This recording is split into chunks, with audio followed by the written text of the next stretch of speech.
Hey everyone, welcome back to part 2 of this stream. Been having some computer problems. Apparently I guess if the stream just stops all of a sudden, that probably means my computer crashed or something horrible is happening.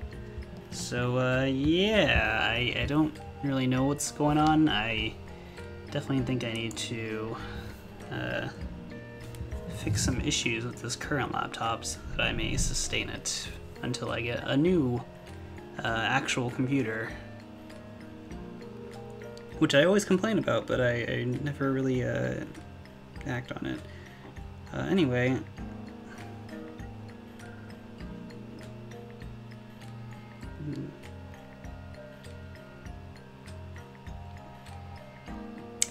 Alright, but just in case you guys don't know, I am playing, this is the second part of a hopefully two-part series. It's called Butterfly Soup. It's a visual novel created by Brianna Lay, I think is her name. That's the author on Itch.io. But yeah, it's just a thingy. So yeah, let's do this, shall we? Let's continue. Last time, well, let's see if I can. Here we go. Last time we were playing as Noelle, and we were learning all about baseball and stuff. Let me actually put the volume down on my end. Okay. A little bit like that. Alright. Oh, no. Let's load that again. Okay, knowing that, can we just reduce the bat? So we're talking, hey, what's up, Hedvig? How's it going? So we were talking about, like, the batting zone and strike zone or whatever, because I guess Noelle is, like, throwing the ball or whatever. Knowing that, we can't just reduce the batting zone's volume to 0 by squatting down. That way, any pitch they throw becomes a ball. I don't know if there's a rule against that, but if you do anything too weird, it'll be considered poor sportsmanship. Video output low? I'm trying my best over here. I guess audience, tell me how the video is showing up. And by audience, I probably mean just Hedvig. Hedvig, is the video okay? It doesn't seem like it's dropping frames or anything, but YouTube is not happy with me right now. It feels like so it's like you finished this time playing. Okay, cool. So hopefully I'll finish this. But is the video okay? Let me actually. It seems like it would be okay. Yeah, it looks fine. Maybe a little. Hopefully, not too many frame drops or anything. Anyway. Alright, so it feels like the other people aren't playing fair. It won't be fun anymore, says Krista. Liz says the umpire will probably stop you too. Wherever something's not explicitly outlined in the rules, it's his call. Okay, so are you done explaining now? Can we play baseball? Hey, what's up, Spirit? How's it going? You're here too. So yeah, feel free to yell at me in case anything horrible is happening. Okay, are we done explaining now? Can we play baseball? Sure, I think we covered all the bases. Nice sound effect. Get it? Ugh. It'd be kinda... Laugh politely. Ha ha. Krista seems delighted that Noelle is laughing at her joke. We had to make it crystal clear. I better pitch the ball before she says more. Noelle hurls the ball with all her might. It plops down into the grass in the same exact spot as last time. Dia raises her hand and looks at Krista expectantly, like she's waiting to be called on. Hero, everyone. It looks like it works as it should, so hopefully that's good. Alright. Yes, you can just talk. You don't have to do that. Noelle doesn't have enough upper body strength to throw it far. That's a problem. No matter what position she plays, she's gonna have to throw it that far at some point. Well, good thing I'm not joining this stupid club then. Problem solved. Alright, whatever. I'll pitch for now. Noel hands the ball over to Krista and joins Akarsha and Dia back on the field. As Noel jogs up to them, Akarsha plucks a dandelion from the grass and presents it to her. If you were a flower, you'd be damn DeLion. This is literally a weed. I feel exactly like Noel right now. Akarsha tries to blow the dandelion seeds into Noel's eyes. Stop that! Min smacks Krista's pitch into the ground and takes off running. Dia tears after it with the look of a dog chasing a squirrel. She scoops it up and throws it to Akarsha, who's manning first base now. I got it! Akarsha tries to catch it, but ends up knocking the ball away with the tip of her glove. Akarsha, you need to work on your catches. Huh? Why? You dropped the ball. What? That wasn't me. That was totally you. Everyone saw you. Incredible. That must be my lookalike from another dimension. You briefly glimpsed a parallel universe where Akarsha didn't catch the ball. But now you've crossed back over into the reality where I did catch it. That explains the memory discrepancy. It's the only logical explanation. Or you messed up and you just won't admit it. Min manages to round the bases and score thanks to Akarsha's mistake. By the way, how's the background noise? Are my windows open? Because it was a little stuffy in my room, so hopefully it's not making too much noise. I can close that window, because I know the fan's already making way too much noise. So, yeah. Just let me know if something bothering you guys. Anyway, Akarsha, you're up to bat. Although if you're watching the VOD of this, you're probably scratching your head out, so... I'm ready! Akarsha twirls the bat behind her back, squats down for no reason, hops several times like a frog before spinning back up in a dramatic pose. Is she gonna do that every single time she goes up to bat? Knowing her, yes. My signature. You don't need a signature. Watch out. Huh? Akarsha batted a ball straight at Noel. Noel flails her arms in a panicked attempt to catch the ball. She misses it. Krista runs in front of Noel and catches the ball. Thanks. No problem. Oops. That was... Ghost. It wasn't a ghost. It's Min's turn to pitch now. Krista hands the ball over to her and heads over to the plate to bat. Whenever you're ready. The fielders are all back up. Krista's even taller than Diaz, so she looks like she could have hit it pretty far. By the way, is chat working? Am I going crazy? Is there craziness right now? I'm gonna reload this real quick. I'm going crazy, aren't I? Min clutches the ball like in a claw-like grip.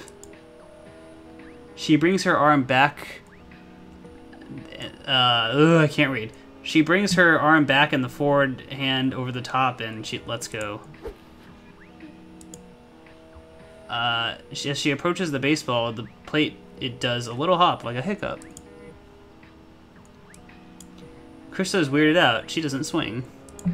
The flutter is just enough to throw Liz off. The ball glances at the side of her glove and bounces off her kneecap.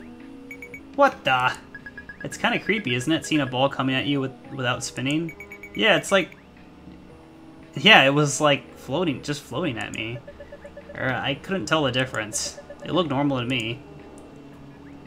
Liz returns the ball to Min. The background noise is fine. The game volume could be slightly louder. Ah, okay. Let's put it up there. Apparently we're all super quiet. Oh, okay. I guess you guys are just being very quiet today. How's it going, Spirit and Hedvig? Are you guys doing okay? You guys have a good day so far? Yeah? Sometimes I don't talk to my chat, so I probably should, huh? Liz returns... I'm not a great streamer, but somehow I manage to keep an audience sometimes. Liz returns the ball to Min. Min clutches it in the same messed up looking grip, rears up and lets go another pitch go. Krista misses it by a foot. It's a pitch you couldn't hit with a tennis racket. Liz has to twist into a weird angle to stop the ball in the dirt. A knuckleball, huh? What's that? It's a rare pitch thrown with nearly no spin, so its path is unpredictable. The girl named Yuki says, "Oh, I get it. You're making this up as an excuse for why you missed." I'm not making it up. It operates on the same principle as a float in serve in volleyball. Or a knuckleball in soccer, if you know that. It's great! I'm just listening to this like an audiobook. It's great! Says Spirit. Same as usual, and that means okay, says Hedvig. Oh, thank you guys for being here. I really appreciate it. No. I don't know either of those. Okay, so when you pitch a ball normally, it spins like crazy. Somewhere around 10 times on the way to the plate. Spin is what gives a ball stability as it moves. If you can learn to throw a ball with minimum spin, its instability will give an unpredictable trajectory. It starts behaving like a chaotic system, like the weather. And that's great, because a lot of sports mastery is just recognizing situations. Everyone says to keep your eye on the ball, but it's actually impossible to do that due to the limitations of human reaction. What good hitters actually do is anticipate the ball's flight path based on cues they recognize from being in similar situations before in the past. In other words, they don't see the ball, they just guess its trajectory. The Spirit is apparently drawing, quote-unquote, drawing. And by that, you mean putting your hand down your pants, you naughty person. Hedvig's like always, huh? But they can't do that against a knuckleball. That's right, a knuckler's trajectory is drastically different. By the way, this is very well paced, because like, I know like this is the start of like another stream, but like the last stream there was so much chaos going on. Like we just need like pure baseball to like kind of like lower it, like mellow it all out, you know? So I think that makes a lot of sense, right? That's right, a knuckler's trajectory is drastically different each time it's pitched. So no matter how good you are, there's no reliable way to hit it. Thrown correctly, it moves so erratically that it's impossible to hit except through sheer luck. I still can't tell if you're making this all... this is such a stupid character. I still can't tell if you're making this all up as an excuse for why you suck. No, it's real. But you couldn't catch it, so it's a convenient excuse for you. And if it is real, then why doesn't everyone use it? It sounds practically game-breaking. Well, for one, knuckleballs are one of the hardest pitches to throw in baseball, if not the hardest. Put a little too much spin on the ball or throw it just a little too fast, and you'll basically serving up a meaty practice pitch that'll get hit out of the park. And even at its best, a knuckleballer is a double-edged sword. Batters can't hit it, but that means pitchers can't control it, and catchers can't catch it. When thrown right, even Min has no idea where it's going. They say throwing a knuckleball for a strike is like throwing a butterfly into a mailbox across the street. Even the big leagues catchers hate it. And even if I let it get past me, it could lead to the batter or runner on base advancing.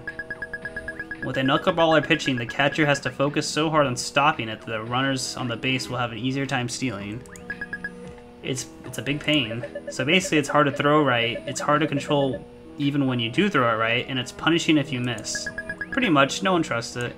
Knuckleball is the pitch of someone with nothing left to lose. And that's us. We can try to hit things that no coach in their right mind would ever risk. Sorry. We can try things no coach in their right mind would ever risk because no one expects anything from us. So you might as well take advantage of that, right? Even if we don't win a single game, at least we'll have fun. Fun? What kind of nonsense is this? Krista strikes out. The ball ricochets off Liz's mat and catches her bare hand, striking her thumb in a painful-looking angle. Ow! Okay, time out. That looked pretty painful. Liz's thumb turned swollen purple. Are you okay? I'll live. Min, is this all you know how to throw?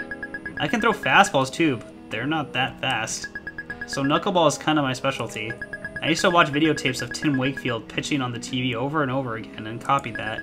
That's the only pitch I really practiced. That's so smart, honing all your skill on an off-speed pitch, knowing that you don't have the muscle to throw fast. Did your coach suggest it? No, I didn't have one. No one taught me anything, I taught myself. Huh? That's what made you just... Huh? Then, Then what made you decide to specialize in Knuckler? I chose it because, it's, hard to catch. So Dia has to be the one to catch it, since it'll hurt everyone else. What kind of reasoning is that? She's so stupid. She unknowingly ended up doing something smart. Min, what do you mean by Dia has to catch it? Dia's immune to it because she's special. I'm pretty sure that's not how it works. Dia has been standing by hopefully for 5 minutes now, looking like she wants to say something. Dia, would you like to try catching in my place? Dia's basically a puppy at this point. Dia nods fiercely. And that settles it. Let's switch. Once Dia has strapped on the gear, Min throws it again. Dia caught it. What? She sounded like a fox falling off the... What? What kind of specific reference is this? She sounded like Fox falling off the stage in Super Smash Brothers. Yeah, or whatever he says. I knew it. Krista was making it up. I never believe in your lies again. We weren't lying. Dia just caught it again. See? Dia is amazing. Okay, that has to be a fluke. Calm down. You're the one who needs to calm down. They've managed to relieve another hitter together. Arkarcha is up next. On her way to the plate, she tries to do the splits, fails, and sheepishly crawls back to her feet. That was my plan all along. I'm playing 4-dimensional chess. God, I can't stand her. I want to push her off a cliff. Me too. But a shallow one, so she doesn't get hurt, just to scare her. Min winds up and throws another knuckler. It veers wildly up to the sky without hesitation. Dia rises out of her crouch and gloves it. What? That would have been a ball, but still. Is it really that surprising? Dia's always been good at sports. It'd be more of a shock if she failed.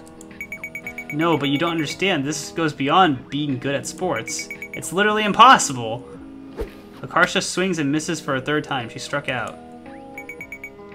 That was performance art. You can't make these excuses every time you mess up. Once Dia and Min have relieved the entire roster, Liz claps her hands together to get their attention. Alright, everyone, let's end the meeting for today. What? Already? Yeah, it's been like 2 hours. Huh? They say time flies when you're having fun. But I wasn't having fun. I must be so miserable that my mind wiped out parts of my memory. Let's head back inside. Dia, I'll race you! Dia and Min tear off at top speed. After a beat, the others begin heading uphill as well at a deliberately more reasonable pace. I haven't seen Dia this happy since the time the vending machine malfunctioned and gave her 2 Kit Kat bars instead of 1. Noelle subtly tries to regulate her breathing rate so no one will notice she's getting winded walking uphill. Hey Noelle, thanks for putting up with us today. Sorry we forced you to play. It wasn't the worst. I may find it in me to forgive you someday. Yeah, you did good. I did terrible. Okay, you did terrible. But you tried your best, and that's what matters. It's not like everyone can beat Dia. Don't worry so much and just have fun. It's not a competition. Right. Krista pats Noelle on the head. Don't touch me. We really appreciate you pitching in. Yuck. Noelle tries to escape. She takes 1 step, slipping on the muddy grass and falls on her butt. Noelle! What are you doing, Noelle? Trying to win America's Funniest Home Video? Ugh! Krista, you pull her up. My hands are full. No! Noelle scrambles to her feet and follows the others up the bank as quickly as she can. Not very quick. Hey, wait! Noelle! They're being nice to me to trick me into joining the club. I won't fall for it, unlike some people. I have control over my emotions. I'll just ignore her. Fuck! What was that? Min picking herself off the ground. There's a Min-shaped dust imprint on the door now. Are you okay? The door was locked! You probably should have checked it before ramming it straight into it. Don't tell me what to do. Looks like we'll have to wait for Krista and Liz to unlock it. Min pulls out a lighter of her pocket and lights a cigarette. Are you serious? That's illegal! What the goddamn hell is your damage? I can't do anything without you calling it illegal.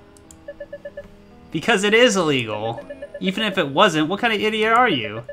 Didn't you learn about the health effects of tobacco in school? It's just a bunch of statistics. Plenty of people smoke and don't die. What, you think you're better than the laws of probability? Yeah, I am. Go ahead and remove yourself from the gene pool then, I don't care. Hey Min, can I try smoking it? What? Have you lost your mind? Come on, aren't you curious? It's not like I'll get addicted just from one smoke. Min holds up the cigarette for Akarsha. Oh shit, these girls are not messing around anymore. Here. Don't mind if I do. No! Noel bats a cigarette out of Akarsha's hand. It lands on some dry pine needles and bursts into flames? Ah!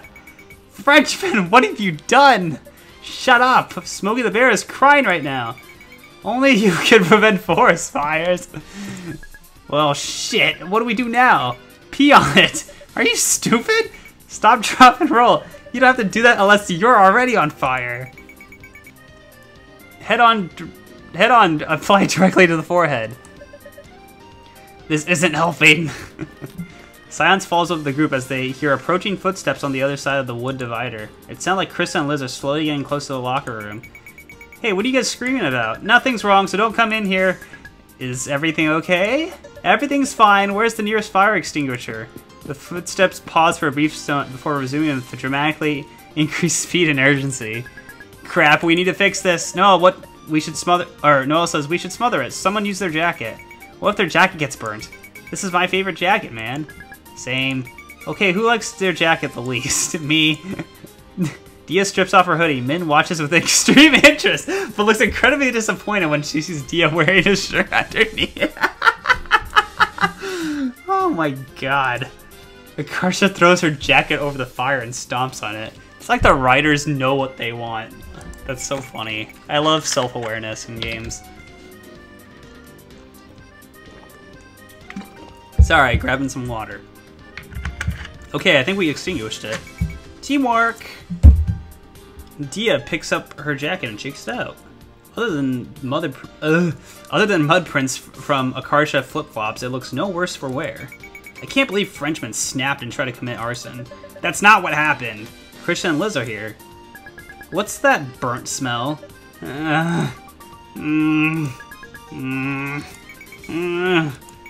Who did it?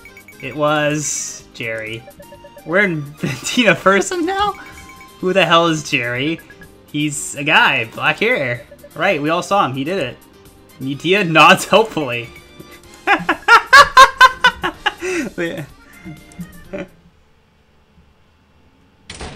What a day. I somehow ended up playing baseball, got patted on some random upperclassmen, and was interrogated over arson. They questioned us all separately, and our accounts of Jerry fell apart. In the end, they made us do push-ups as punishment. I'm exhausted. I'm home. What did you get on the math test? An A. An A? Why not an A+? Look at this article. A CEO sold his company for over $1 billion and donated... It's a billion in Berkeley named after him now. He's an American-born Chinese, just like you. If he can do it, why can't you? I'm putting this on your wall to inspire you. She gets up and tapes it in Noel's bathroom next to the shelf gleaming with Noel's math competition trophies.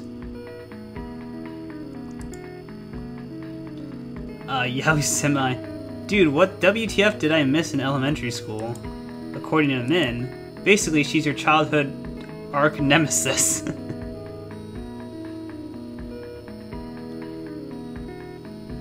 It's like the spirit. No shitzo. Sorry. I don't know. I'm a slow person. And Dia's ex? Noelle. I like how hers is a piano. That's really funny. The arch nemesis is accurate, but she's not Dia's ex. That's ridiculous. Okay, she didn't use those exact words, but pretty much. That's impossible. They're both girls. So? What do you mean, so? I can't believe you have an arch nemesis. I didn't even know people had those in real life. How is this gonna work? I don't understand what you're asking. Please reword the question. What are you gonna do about Min? Nothing. She doesn't pose any threat to me. Dia made her promise not to hurt me before, so she's strictly limited to using insults and threatening me. All bark, no bite, so to speak. I'm probably actually the safest person in school, as the only one with this kind of immunity. I'll just try my best to avoid her. What? She's friends with both Dia and me now. You gotta figure out how to deal with her sooner or later. No, I don't. My strategies worked flawlessly all the way through elementary school. There's no reason to change it now. Your strategy? The maybe if I ignore the problem it'll go away strategy? I don't really have a choice. You don't understand how stupid she really is. She's not pretending to be dumb like you. She's dumb for real. She once carved her name into a desk and couldn't figure out how they caught her. Wait, hold up. Wait, I got it. Join the baseball club. Why? How does that solve anything? It doesn't. But trust me, it always works in the movies. Whenever two characters hate each other, if they end up in a situation where they're forced to work together, they come out as BFFs. BFFs. More realistically, they'd go for I can't speak. More realistically, they'd go from enemies to worse enemies. No, I'm calling it right now. We're going to miraculously set our differences aside and work together as a team. Also, we win, 1 by 1. Sahil, who is your arch nemesis and why is it me? You're not my arch nemesis, Spirit. I don't have one. At least I don't think I do. You're more like a friendly rival? Actually, we're not even rivaling against anything. I don't know. Oh, come on, Frenchman. One of us. One of us. No. Yes. Leave the Eiffel Tower behind. Stop telling everyone to live inside the Stop telling everyone I live inside the Eiffel Tower. Make your dreams into reality. This isn't my dream. Then what is? Doesn't it bother you that everyone else our age gets to have fun? Like, bro, where's my complicated relationship drama? Where's my reckless teen adventures? Don't you feel like you're missing out sitting at home all the time? No, because it'll all pay off in the future. But your youth is irreplaceable. Noel was invited to the baseball club group chat. I'll just take a quick look then quit, that's it. Noel has entered the chat room. Dia. And she's so happy. Noel, hello. Min, what the fuck? Why are you here? What are you gonna do? Use a parabola to calculate how to throw the ball? Parabola. Parabola. Shut the fuck up. You long green bean. Green bean? Shut the fuck up. You stupid overachieving Asian fob loser stereotype. Overachieving. Big words for someone who'll be attending community college and be working at McDonald's. Guys, come on. Don't be like this. Become BFFs. Look how much you have in common. Asian. Full of anger. And you both like Dia. Let's all sing the Barney song. I love you. You love me. We're a happy family. Min has changed the group chat to... Oh my god. She's so mean. I don't like this group chat name. Suck it. Noel has changed the group name to Baseball Club. Min has changed the group chat name to Fuck You, Noel. Stop this. Noel has changed the group chat to Baseball Club. Okay, they keep... Guys, this is so immature. How about a compromise? What sort of compromise? Yasumi has changed the chat name to Baseball Club. Thank you. What the fuck? How's the compromise? I didn't get anything. Yasumi changed her name to Noel Fuckers. Nice! I take it back, this is unacceptable. Change it back. Humankind cannot get... That's a username now. Oh my god, this is so silly. Humankind cannot gain anything without first giving something in return. To obtain something of equal value must be lost. That is alchemy's for... Oh god, he's quoting Full Metal Alchemist. She's quoting Full Metal Alchemist. I hate you. Starts crying. I'm crying, you made me cry. If you don't change it, I'm not going to be your partner for school projects anymore. Darn. It was good while it lasted. I wonder if there's anything else left to figure out about baseball that no one else has yet.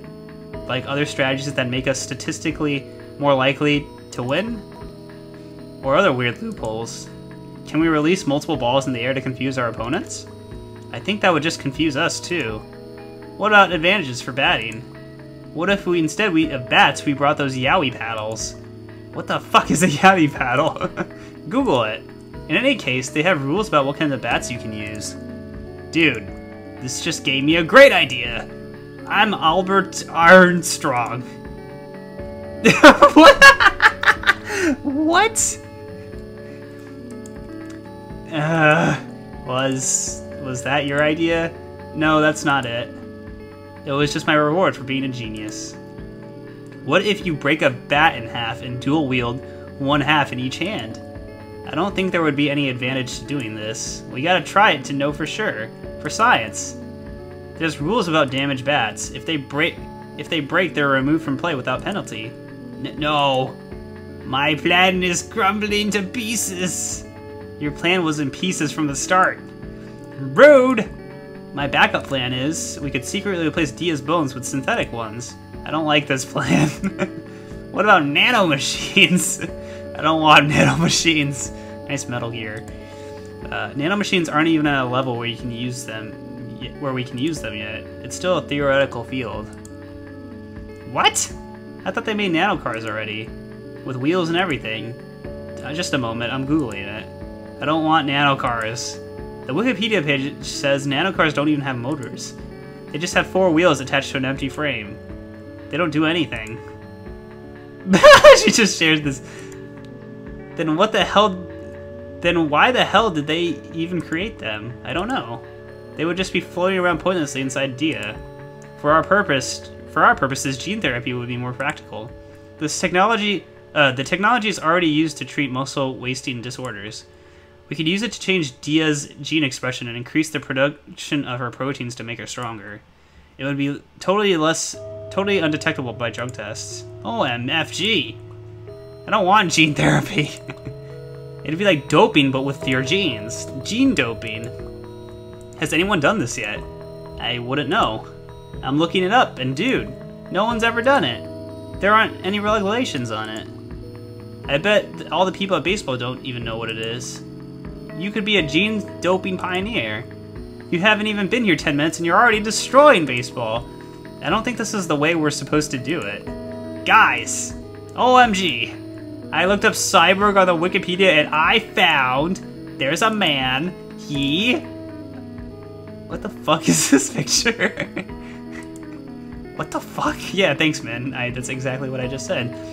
Since 2004, British artist Neil Harbisson has a cyborg antenna implanted in his head that allows him to extend his perception of colors beyond the human visual spectrum through vibrations in his skull. Huh? LMAO.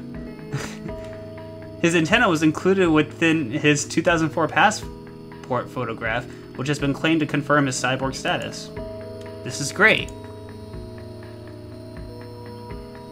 The claim to conform his cyborg status bit makes him sound so desperate. Right. Plus, the design is ridiculously unfashionable. You normally expect cyborgs to look cool and futuristic, but instead... says Dia. It's even better when you remember this is from 2004. Oh, MFG. The black and white makes you think this is from the Great Depression or something. But it's actually just some weirdo with a really lame haircut. He looks like he's planning to dangle a carrot on a string from the front. Like a donkey. Shut up, I'm losing it. It's only been 4 years. Not only is he still alive, but his current appearance is probably relatively unchanged. This man is still out there, existing in the same world we do, looking like this as we speak. Good. Whenever you're feeling down about your looks, just remember. Stop! Why are you smiling? Are you talking to a boy? No boyfriends until college. Noelle falls out of her chair in shock. I didn't hear her come in. Noelle switches to a more academic tab, but not before her mom sees. You always change the screen before I come in. What are you hiding? Her mom grabs the mouse and clicks on the incriminating tab.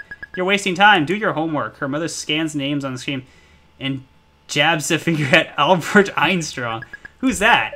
That's Akarsha. She's the other smart girl in my grade. The one who almost beat you on the midterm? Yes. Don't forget that everyone is your competition. She's tricking you into thinking she doesn't study when really she does. Every minute you spend doing useless things is a minute she's beating you. She's not tricking me. We're friends. Friends don't be naive. When she gets into MIT and you don't, you think she'll care? If you were really in trouble, would she do anything to help you? Of course not. When it comes down to it, nobody will look out for you. The only people you can really trust are your family. You don't know anything! Don't talk to my friends like they mean nothing. Do you know anything about me? What's my worst fear? What's my favorite documentary series? You wouldn't know these things if you had to care for me beyond how good I make you look to our relatives. You ungrateful child! The whole reason we came to America is so you could live a better life. We made so many sacrifices for you. How dare you say that we don't care about you? You've been spoiled rotten. You have an attitude problem. The kids these days. When your dad comes home, we're going to have a long talk about this. Noel's mom closes the tab. She hovers over a few minutes to verify Noel is doing homework. Don't you have anything better to do? Oh, that's right. You don't. Because you have no friends or hobbies and live vicariously through me. Still looking sour, her mom finally leaves. Upset, Noel curls up, angrily hugging her giant snake plushie. Yeah, Noel, be a rebel! Noel is the Makoto Nijima of this series. Dia. Yuck, why did you come back? Are you deciding whether to join something? No, I have decided. I'm in. Damn!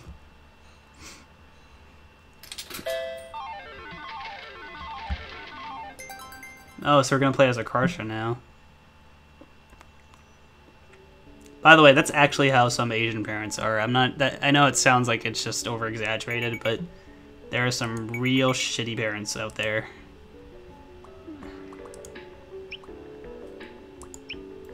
Hello, Dia. Homie. Dia's crawling on her hands and knees in the bushes. What are you doing? Caught him. Dia emerges from the bush with a caterpillar in her hands. It's fat and striped. Ew. Dia turns her face to her. Because she's deaf in one ear, when she stands up straight, she actually faces slightly to the right. Don't be rude. We should give him a name. Miles Teds Edgeworth. Miles Tails Edgeworth. There we go. Shoutouts to my homie Miles. What kind of name is that? It's a character from the Ace Attorney games. It's hella gay. You should play it. You say it like I should be interested in it just because it's gay. You're not? Good gay stuff is hard to come by. Dia scrutinizes Miles Tails Edgeworth as he inches across her palm. You're so invested in these kind of things, video games and stuff. They're a form of escapism. I need obsessions to distract me from the crushing emptiness and hopelessness of life. Just kidding, haha. Dia scoops up the caterpillar into her other hand. Did you hear the news? Obama won. Yes, we can. Yeah, but they outlawed gay marriage. Did they? Or they did? Prop 8 passed. I thought we were better than that. You shouldn't be surprised. There are a lot of yellow-wearing guys. Don't even have to ask my parents what they voted, I know. But the thing is, it used to be legal. We used to be better. It's not just that the world sucks. The world sucks and it's getting worse. Obama, though. Yes, we can. Yes, we can. Miles Tails Edgeworth is crying up Dia's arm now. Hey! What's up, Miles? Hey, dude, Miles, you're in this game. Gross. Apparently you're a caterpillar, Miles. That's so shallow. He has a good heart. Don't yellow and black stripes normally mean it's poisonous? Caterpillars are only poisonous if you eat them. Not dangerous if you're nice. Dia carefully returns the caterpillar to a tree branch. Ready to go? Dia nods. Karsha, yeah? Never mind. What the? We went ahead and got changed. It feels like we're a real team now, wearing the same uniform. We still got time to kill before the meeting starts. Let's talk to Noel. Noel is solving the professor's cube, unlike regular Rubik's cubes. It's 5 by 5 by 5 instead of 3 by 3 by 3. Dia's face lights up when she spots it. Holy shit. Dude, Dia is ripped. I solved one side for you already. Took me 2 hours. Dia proudly points to the cube. Indeed, one face is solid red. I see. I'm pretty sure that doesn't help at all. Sure enough, Noel completely obliterates Dia's work in order to solve the cube correctly. Wow, you made it look easy. Did I help? Of course, I appreciate it. Min has a textbook in her lap. She's flipping it to chapter review page. Are you doing your homework? That's weirdly studious of you. I told my parents I joined a tutoring club. Oh, laugh out loud. Funny, so did I. What? What do you need tutoring for? I told them I was the tutor. That's perfect, you can tutor Min then. Match made in heaven. Match made in hell, I don't want her help. As she says, though she's staring down the page with a desolate expression, math should just die. Why? It's a discipline full of beautiful and complex patterns. There's absolutely nothing inherently bad or oppressive about it, yet people treat it like it's evil and malicious. A lot of pure math lacks any kind of practical application and merely exists for the sake of stimulating people's minds and pushing the limits of the medium as far as possible. It's much like a form of art. Can't relate. Shut the fuck up. Dude, let me see it. I'll help you. Problem 1. Bill can paint a house in 5 hours, and Mary can paint a house in 3 hours. How long will it take them to paint a house together? 8 hours. 5 plus 3 is 8. Are you gonna be okay, like, at school? Okay, at this school? Dia is on the bench, resting her head on Min's shoulders. She's showing Min a picture of her seagull on her phone. One side of the photo is blurry from Dia's thumb, partially obscuring the camera lens. Look how close I got to this seagull. That's pretty close. Noel peels a banana and takes a bite out of it. What the hell are you doing? Aren't you taking the banana sticker off? Why would I? It comes off with the peel anyway. Taking off the sticker would be completely pointless. So you just eat it with the sticker still on? Yes, it doesn't have any effect on the inside of the banana. What the fuck is wrong with you? You're not human. How am I not human? Life is so hard. Any words of wisdom, Dia? Snowflakes are actually really, really small. Not like you would think from a Christmas decoration. How big did you think they were?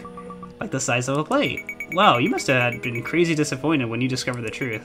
Any other advice?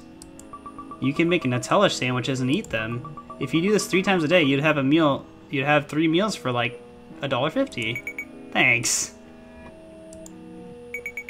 Would you kiss a girl for $1 million? I guess. I don't have that kind of money, though. What? No, I'm saying you would get paid. Huh? Never mind. The locker room door creaks open. When Noelle sees Krista and Liz come through, she lifts her hand to wave, but aborts halfway through the motion. Scowling, she jerks the offending appendage back down like her hand is gone and betrayed the rest of her body. What? Nothing. Hey guys, we have a few announcements to make. First off, Min, you need to resubmit your parental permission. That's a loud... The trash people are here. Time to take out the trash. Alright, Min, get in the trash. Okay, never mind. Min's cool. You need to resubmit your parental permission form for the club. And this time, please have a real parental guardian sign it. I don't know what you're talking about. She forged it. How can you tell? The signature was just the word mom and regret. Oh man. Fuck. Min is running away. Krista gets up and chases after her. There's nowhere to run, you dumb kid. It sounded an awful lot like Min ran into the door again. Everyone else's forms look fine though. So good job guys. If you forged it too, I couldn't tell. Ooh, excuse me. Phew. Krista has returned, dragging a defeated Min behind her. Next up, we're playing against an actual team today. What? Who? We invited the team at Niles over. They should be here soon. Are we gonna be okay? Our team is made up of 4 baseball players, 2 nerds, and 3 weebs. Wait, did you count me as a nerd? I'm a hybrid. I'm a weeb too. Guys, we'll be fine. Maybe. The maybe was too honest. Don't worry, look. Don't worry, it's seriously super casual. They aren't bringing their coaches or anything. It's just 9 of them driving over in their cars. Just relax and have fun. This isn't really important, but they have a cool mascot. It's Killer Whales. What's our team name? Do we get a mascot too? Read your damn shirt. It's the Monarchs. That's so bland. We're not really an official school team, so we can make a name ourselves. Ooh. Any suggestions? Bagels. The way you think is so damn cute. Chicken nuggets. Bagels are simple, so I kind of like it. Yeah, I'd honestly be okay if we ended up like that. Any other suggestions? We should be something stronger than a killer whale to assert our dominance. Monarchs are already more powerful than killer whales, though. Humans keep killer whales in captivity. But if it was like a 1v1, a killer whale would tear a guy to shreds. We should be something bigger and more dangerous. Like what, global warming? Oh my god, that's actually a hilarious name. No matter who we're up against, they'll pretty much just automatically lose. Like tigers versus global warming, who do you think's gonna win? Our motto can be underestimate us and the world will be destroyed. That's not a very positive motto. I'm still kind of impressed that Noelle came up with that. What kind of name did you think I'd come up with? I don't know. Something nerdy that you thought sounded cool but was actually really cringy. Like the algorithms. Yuck! I feel like throwing up. Shut up, I never suggested that. And I don't like global warming, it's not threatening enough. How is it not threatening enough? It's irreversible and will devastate generations to come. It's not a thing, like a real thing. Are you saying that you don't believe in global warming? She means it's like an abstract concept. Yeah, we should be something that sounds like it could rip our enemies from limb to limb.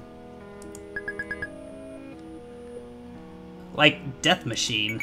Are we forming a heavy metal band? Death Bagels. That's better, I think? Death Bagels is dramatically cuter, but Min is too pleased that Dia combined the suggestions to complain. Wait, I just thought of a name too. Seems. No. What's that? And Yaoi, the Seam is the dominant guy in the couple. What is Yaoi? You don't want to know. Usually only girl teens who like anime know what it means, so maybe that's good? Most normal people will be totally oblivious. Yeah, the only real reason Noelle knows is because I corrupted her. Let me reiterate that this is a bad idea. We're gonna have to make up a fake definition when our parents ask what it means. Worth. How is that worth it? Okay, we'll settle this the fair way, which is a vote. Everyone write your votes down on a piece of paper. Akarsha votes for... Oh, man. Death Bagels. Krista tallies up all the votes. The winner is... Death Bagels! Yeah! Name status, sick. The Death Bagels head out to the field. The Death Bagels head up to the field. The other team is on their way. They're parking right now. Let's stretch and warm up first. They arrange in a huge circle and begin stretching like usual. Focus on your breathing and calm your mind. Suddenly, Noelle whirls around looking frantic. Noelle, get with the program. Be a Zen master. Where's Dia? Huh? She didn't follow us out? Indeed, Dia's nowhere in sight. Holy shit, she's so quiet I didn't even notice she was gone. Min is missing too. Oh my god, they're doing it! That's impossible! Min told me she was going to the bathroom on the way out, but that was like 15 minutes ago. She should be back by now. Maybe they got left behind in the locker room. Ugh! What? Nothing, I was just randomly screaming. Looks like Dia and Min aren't here, and the girls' bathroom is empty. We should split up and search for them. No, I've watched enough TV to know where this is going. We'll get picked off one by one. What is this, a horror movie? Hey, what's up, Cecil? How's it going? Oh, so you guys are having the funniest conversation ever. The killer whales will be here in any minute. We don't have time to comb the school to slow together. Besides, we already lost the main problem children. The rest of them aren't the type to just randomly wander off like this. That's true. Fine, disperse, Death Bagels! Meet back in the field in 10 minutes, whether you find them or not. Roger that. Noelle is holding the door open for people as they exit the locker room. She smiles as Akarsha comes closer. I can't stand here all day. You're cut off. Noelle closes the door and... Noelle lets the door close in Akarsha's face. Oh my god.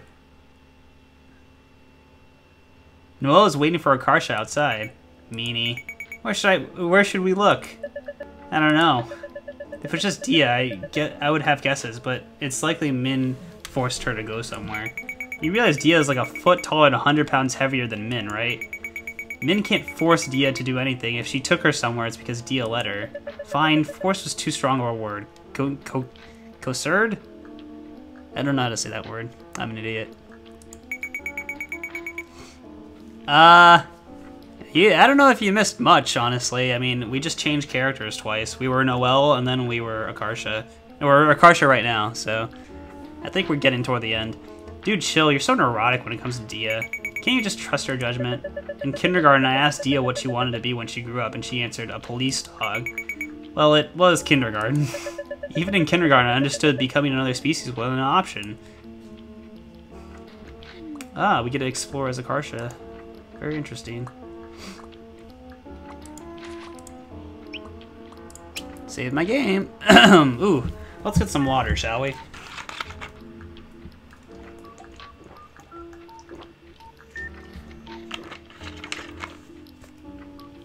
By the way, it's like the whole chat gang is here. We got Miles, we got Cecil, we got Spirit, we got Hedvig.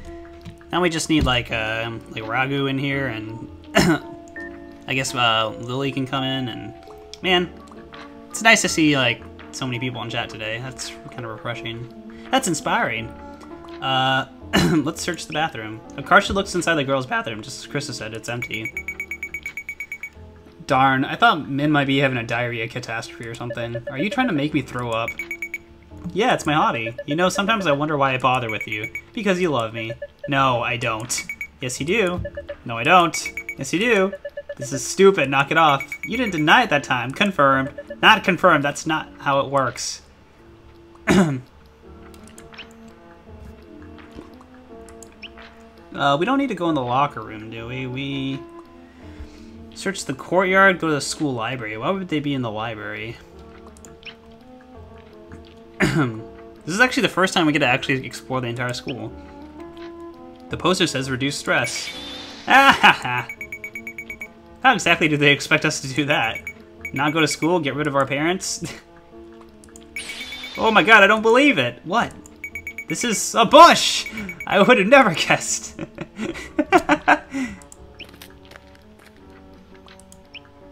Akarsha admires her own reflection in the window. I hate myself, but in a fun way, I'll still check myself out. Oh, wait, what? She hates herself? I mean, maybe... You know, the thing with Akarsha... Oh, Hibiki, yeah, I forgot about Hibiki. Hibiki's been super cool. He just, like, hangs out when he's the only one left sometimes. I feel bad. Don't want to forget about Hibiki.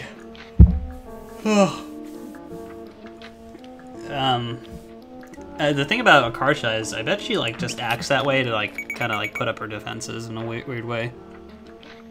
It's dead quiet in here. If I farted, you could hear it from a mile away. Please don't. Yell something. Yamaru! Akarsha's screeching echoes in the empty hallway for a few seconds.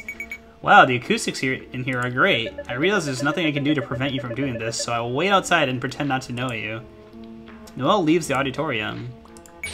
Sasuke! Beatboxing, stressed out. Stop asking about college. Stop asking about majors in my career. Stop asking about my future. I don't know, okay? I don't know. I'm not good at anything. I'm a fraud. I don't know what I'm doing. I'm not that smart. I'm so afraid of failure that everything I do has to be funny, because if I'm not serious, it's not like I was really trying. I'm so unhappy. Good thing I disguised it in a series of jokes that... By the way, this is exactly all the things that I was gonna say. I'm so unhappy. Good thing I disguised it as a series of jokes so no one notices the gaping chasm of darkness I live on the edge of. I wanna die. Kill me. What are you doing? Wah! Why are you here? Weren't you supposed to be going to the bathroom? I was. There's a family bathroom over there. She points to the door at the far end of the auditorium. Okay. Anyone can use it. Doesn't matter whether you're a boy or girl. Right? Right. Min looks relieved that Akarsha let the topic drop. So where's Dia? How should I know? Isn't she with the rest of you guys? Never mind then. Were you serious about that dying stuff? Nah, man. I'd never actively try to off myself. It's more like if I was crossing the street and a car came barreling toward me. I'm not sure if I'd get out of the way. Then I'll hit the car out of the way. You'll hit it? What? With my own car, I'll ram into one driving toward you. Your car will get crushed. No, it won't. My car will be stronger. You think I'm gonna own some weak, shrimpy-ass car? The other car is good as dead. Get back! She's serious. She's dead-ass. She dead-ass tried to save me by crashing into another car. Min looks relieved that she made Akarsha laugh. She's holding an emo Linkin Park skateboard under one arm. Want to learn how to skateboard? Aren't those aren't allowed at school, you know. Rules are made to be broken. Are you a square or a triangle? I'm pretty sure that's not how the saying goes. Min places a skateboard on the floor. Here, I'll show you something cool. Hold on to me. I got you. But don't make this weird. Don't make this weird. Weak! What did I just say, you useless hoe?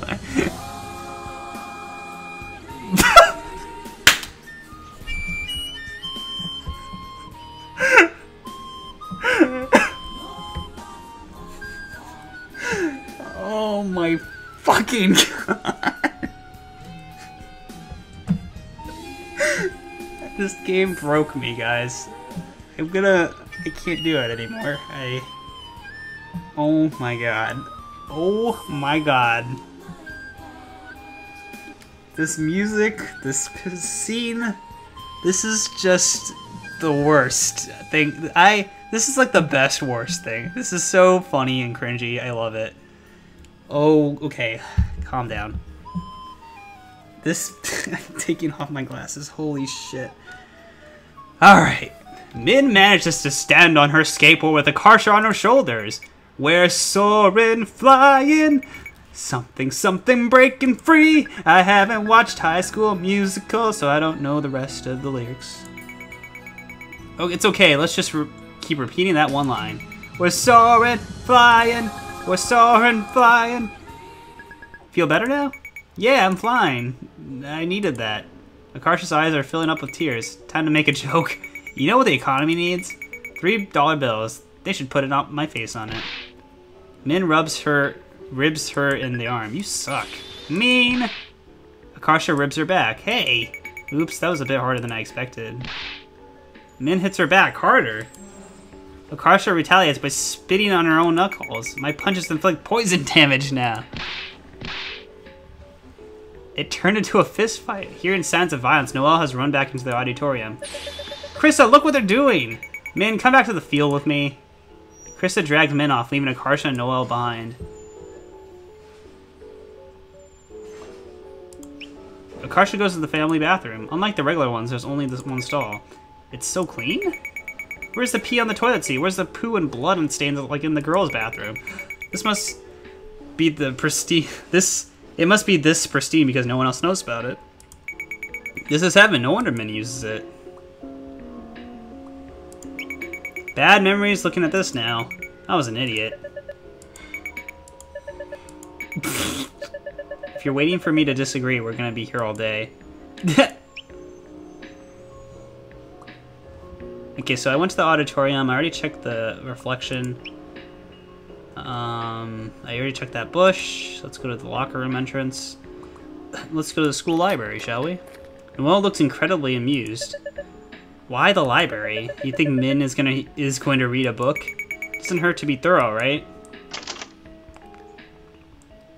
That's kind of a weird dialogue there, because like we already found Min, so I feel like the dialogue there should have been changed. Like maybe maybe it should have said, "Oh, you think you're gonna find Dia reading a book or something?" Anyway, that's just nitpicking. But anyway, Akarsha squeaks the door open. The book scanner alarm goes off. Everyone in the library turns to look at her. Oh shit! Weird shriek. Akarsha panics and bolts back out the door. Oh, good thing no one chased after us. What the hell? What even just happened? I don't know. How odd. I don't even have any books in my backpack. Why did it go off? Maybe it was a fluke. You should try it again. No thanks. Just in case you forgot, Noelle attached a library like tag thing, so that every time she enters the library, her thing goes off.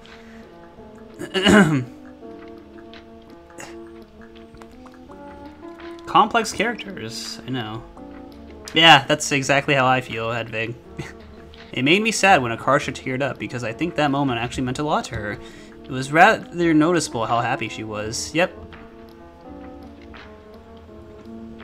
Search the field. Search the track. Hey, that's... Dia sprinting out the track at top speed. Yo, Dia. She can't hear us from here. Once Dia rounds a bend, Noelle and Akarsha flag her down. She's completely drenched in sweat. What are you doing? I got nervous, so I ran 3 miles. Feel better now. Okay? Why didn't you say anything? Dia looks at her as though she's crazy. Stressful, I don't like to bother people. Dude, you know how that not communicating just makes more situations even more stressful, right? You should go back to the diamond. That way Krista and Liz will know where you are. Dia nods and trots off. We found both of them. Yes. Once again, I'm a hero. You're not a hero. Let's head back to the field too.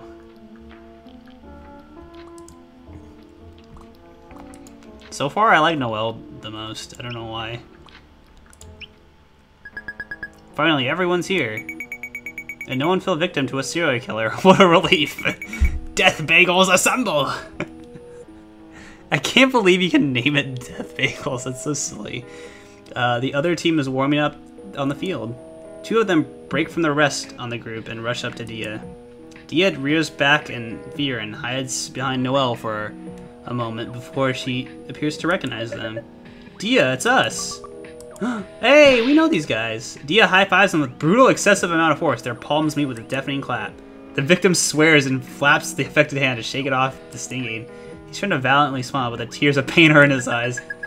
Hey, it's June. We made our team accept the match here when we heard you were here. You look different from Min now. I can't believe this. Wouldn't it be more unbelievable if we looked the same after all this time? Dia raises her hand for another high five. No, no, no, I don't want it. Dia, you know them? We know Hayden from elementary school, and June's my twin. June jolts at the sound of Min's voice, visibly shocked. Min? What are you doing here? Same thing as you, baseball. Do Mom and Dad know you're doing this? Do you even need to ask? June sighs. He seems really used to this. Yeah, sorry, Cecil, you can name your, they gave you a choice to name your team. It's really funny. So, like, you could name your team Global Warming, or, like, some weird stuff. Now that everyone's here, let's get started. Since we're the home team, we're defending first. Liz hands Min looks like a tiny white pouch filled with powder. A cloud of dust puffs when she grabs it. We have, how do I say this? Rosen? I don't know. Someone's gonna yell at me. To help improve your grip. Wow, real resin. Min is so excited that she accidentally inhales a bunch of the powder.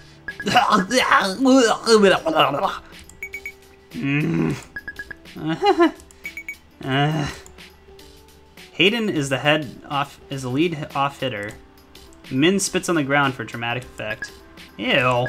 Man, that's gross. Don't do that again. Dia crouches into position. As an afterthought, she points her index finger down to the ground. Min smugly nods back, straight up on the mound. Since when do you two have signs? Oh, they don't mean anything. We're just doing it because we look cool. Because it looks cool. Something about this animation right here is, or this picture, it looks weird. It looks like her head was like photoshopped onto like, I don't know. There's something strange about this. This picture. I don't know. Her head looks strangely photoshopped onto this body. I don't know why, but okay. Min winds up and throws. Razen or raisin. I don't know, Cecil. I don't know. Maybe it's right, but maybe the pronunciation is just maybe it's whatever we want it to be. You know. The ball comes in chest high, perfectly spinless. If someone had written a message on it, you could read it. Then it does what it looks like a double dip and drop into Dia's glove. Hayden swings at it, but he's way off. Gah! Was the scream really necessary? Hayden manages to skim the next pitch. It bounces up about an inch above the bat and plops down in front of the plate. Dia pounces on it and throws him out. No, what was that? A knuckleball. It's like a trick pitch. I don't trust it. Cursed. It's not cursed. It's like that because of physics. Cursed. Krista yells out to the Death Bagels triumphantly. See, I told you I wasn't making it up. Sakura and Yuki exchange a look, then turn to Krista with skeptical faces. Come on.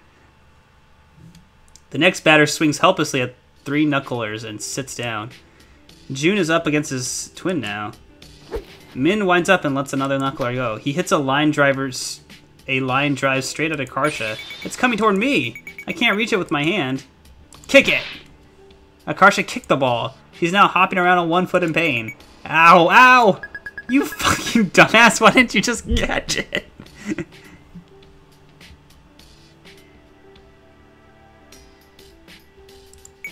Don't mind. What? Don't mind, they say in the sports anime when someone screws up. I'm literally going to throw up. You even said it with a fake Japanese accent. Wait, I think it's a good idea. It'll help. It helps boost morale. The ball bounces back towards the home plate. Dia scoops up the ball and hurls it to first. Out!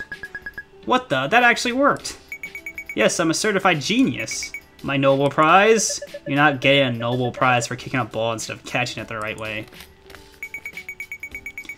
We don't even have real dugouts, there's just a little bench for each side. What were you expecting? The school doesn't have an official baseball team, so we're lucky to even have this. I never got why dugouts need to be half underground like that. Like, it's not a freaking bomb shelter. Stop being so dramatic. The Death Bagels take their seats on the bench except Dia, who's still taking off the catcher's gear. There's not quite enough space for everyone. Left standing, Dia hovers uncertainly beside them. There's not enough room. Then you can sit in my lap. And she's like, yes. Shouldn't it be the other way around? Why the hell would it be the other way around? You're the smaller one? Ow! Min kick Akarsha really hard under the bench. Dia and Noelle both startle at Akarsha's help. Neither of them saw the kick. What's wrong with you? She's glaring at me with a murderous look in her eyes. I farted. I was trying to cover up the sound. What? Crap, I don't think she buys it. That's inconsistent with your past behavior. Last week you told me the disgusting and unwanted fact that you had 3 consecutive farts that formed a D major triad. Why do you go through such lengths to mask a single fart now? You're hiding something. I should scream loud as a distraction. Blood-curdling scream. Shut up! Stop screaming! You're screaming too. The bench creaks a bit as Dia nervously lowers herself into Min's lap. Min immediately wraps her arms around Dia's waist. I have to do this so we don't lose her pal. Yeah, better watch out, Dia. Min's probably thinking about doing bad things to you. I want to do bad things to you, Akarsha. Really? Like what? Like stab your fucking neck. How mean. June is pitching against the Death Bagels. His throw looks a lot faster than Min's. He strikes out Esther with ease. Out! Liz is keeping score with pencil and paper. She dutifully marks the strikeout with a K. Why isn't it strikeout S or SO? Why K? K is for killed. That can't be it. It's because S is already used for sacrifice. The K in the last letter... The K from the last letter of struck. That's a lame reason. I agreed. I like Min's reason better. Sakura's up to bat now. She whiffles the first pitch, but then pops the second one up. I got it. He chases the ball into foul territory and dives for it. Out! This situation sucks. Even if we were able to get to first base, we could steal or do some weird shit, but nope. Actually, I did some research on that. In most cases, attempting to steal has a much higher chance of having a negative result than a positive one. Since most of us aren't that confident in our stealing skills, it would be better for us to not try it. What the hell are you saying? Stealing is important. No, it objectively has little value and is often actually detrimental. For steal attempts to not be detrimental, you have to succeed around 70% of the time. That's the point where you break even. The exact number depends on the situation, but it's always around that range. For instance, for a runner on first with no outs getting caught stealing will lose a team 2/3 of a run on average, and a successful steal gains 1/3 of a run. So for every 3 steal attempts, you need to convert at least 2, or the only thing you're stealing. I need some more water.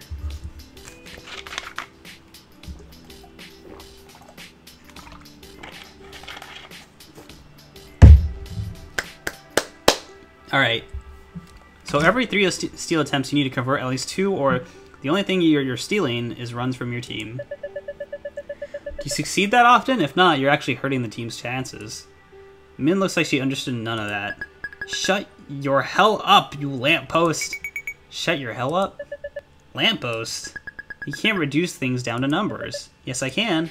She uses a stick to scratch a formula into the dirt.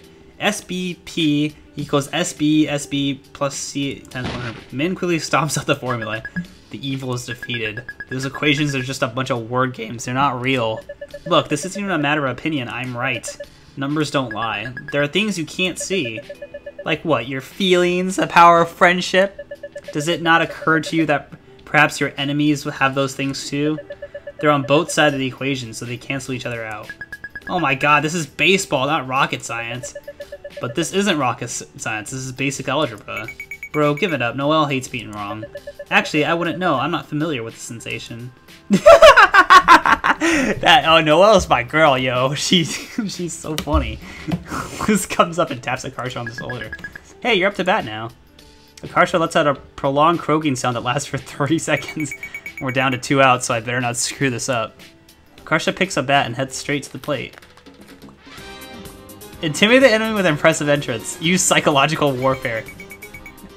Akarsha, you're not invited to my birthday party anymore. What? This is my special technique, verbal smoke bomb.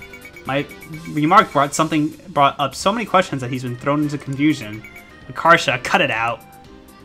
Still looking perplexed, June pitches the ball. Akarsha isn't experienced enough to distinguish balls from strikes, so she randomly decides whether or not to swing. Unsurprisingly, she racks up 3 strikes in an instant. No, my special technique. Bye, Spirit. Thanks for coming. No, my special technique. How about you practice more instead of using your special technique? It's time to switch sides now. The batter hits the ball again, towards Akarsha again. Akarsha fumbles the ball, allowing the runner to safely reach the bag. Thanks for screwing up. I didn't screw up, this was on purpose. Or that was on purpose. The truth is I'm a double agent. Just admit you messed up already. The Killer Whales have 1 out.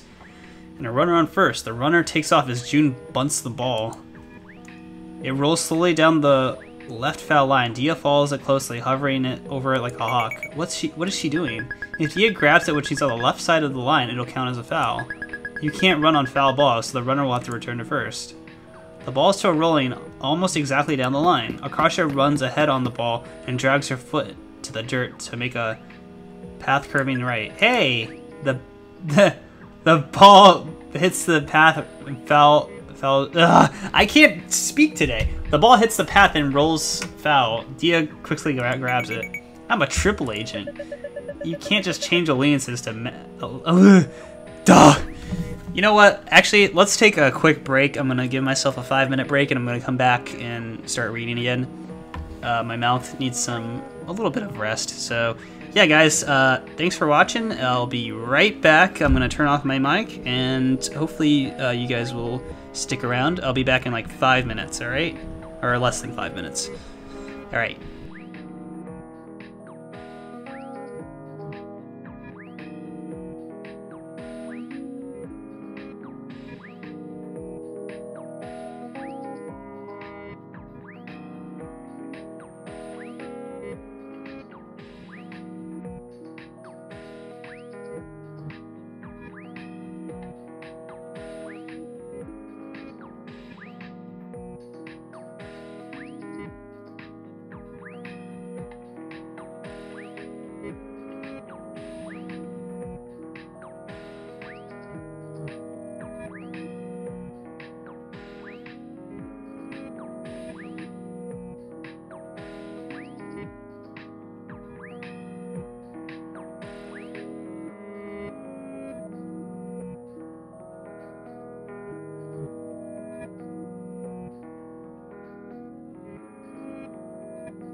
Hello everyone, I'm back.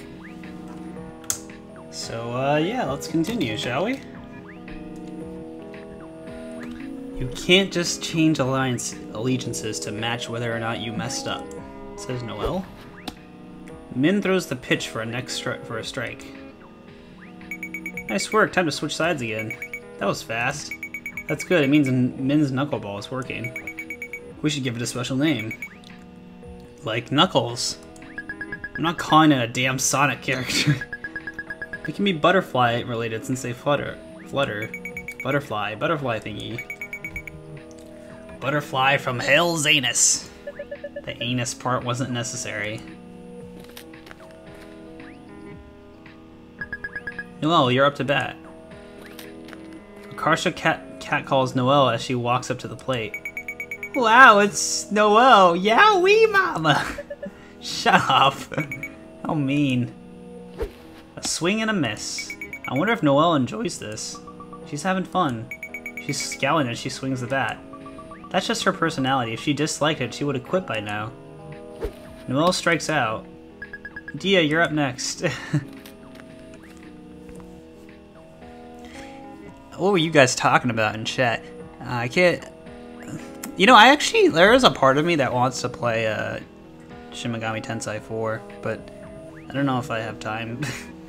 I'm trying to get through Metal Gear Solid 5 right now. Any Shin Megami Tensei will tell you that anything that isn't buying Shin Megami Tensei Nocturne is a bad decision. It's a painful dream, or you know, we could call it the butterfly suit. The catcher gets up and strands far off to the side, away from Dia. Jun throws it into his mitt. It's an intentional walk. Right off the bat, they haven't even hit her yet. They're scared of her. Hayden knows how strong she is from when we were little. They probably figure it's just fine to let her have first since no one else on the team can get a hit. And that's smart. It's hard for us to score without her. Once they've thrown 4 balls, Dia throws the bat to the side and trots to first. It looks like he made the right call because after Dia's walk, the Death Bagels accumulate 2 more outs in an instant. Dia is stranded there until they switch sides. Neither team manages to score in the next few innings. Dia is still getting walked on at each at bat, and the other Death Bagels aren't skilled enough to reliably hit the enemy's pitches. A few people manage to get hits off Min's knuckleball by chance, but no one's made it to home yet. By 7th innings, though, some of Min's luck starts to run out. Min's next pitch comes in high inside, but instead of dropping, soars up into the air. Dia has to jump up to catch it. That's 4th ball. The batter throws his bat aside and jogs to first base. The bases are loaded with no outs. This is terrible. They're probably going to score at least 1 goal. Did you just say goal? The next batter up is a buff-looking fellow. He smashes the pitch straight into the right field where Noelle is. No, that's the worst possible person he could have hit to. It's so far out, the ball is like a speck in the clouds. Noelle apprehensively backs up with her glass, squinting up at the sky. She plants her feet firmly, shoulders width apart, reaches up and claps her free hand decisively over the glove. She caught it? She caught it! How is that possible? The runners all skid and scramble to reverse directions. They all need to tag up on their former bases now that they're out. No one thought she would catch it. Here's our chance. Noelle throws it to Liz at second base. There's a loud slap as Liz covers her glove with her hand, preventing the ball from bouncing out. She easily tags the bag before Hayden can run to it. That's 2 outs, just 1 more. Liz rears up and throws it to Akarsha, who's manning first base. What the hell? There's nothing in Liz's hand. She throws nothing at Akarsha. Akarsha pretends to catch it in a glove and tags first base before Jun reaches it. Out! The runners dejectedly run to their defensive positions. A triple play? Jun is looking suspiciously at Akarsha suspiciously. Wait a minute, she's not holding anything. He saw. What? Where's the ball then? Heck if I know. How do you guys not know? I got it. Krissa pulls the missing ball from the grass from the grass in the right field where it's been the entire time. Noelle didn't even catch it in the first place. I knew it. So we're not out after all. No, you're all still out. The rulebook states that if a runner abandons his effort to run to first bases, he's out. You all clearly gave up. So it's still a triple play. You son of a bitch. Hey, that was actually a compliment, I think. It was a compliment. This feels like kind of an asshole move, though. On what planet do you guys live on where Noel isn't an asshole?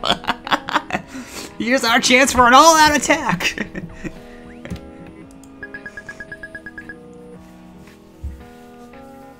Is it okay to trick them like that? Isn't that cheating? It's not cheating. You guys deserve a freaking Academy Award for that performance just now. Especially Noel, good job. Shut up, don't praise me like I'm a little kid.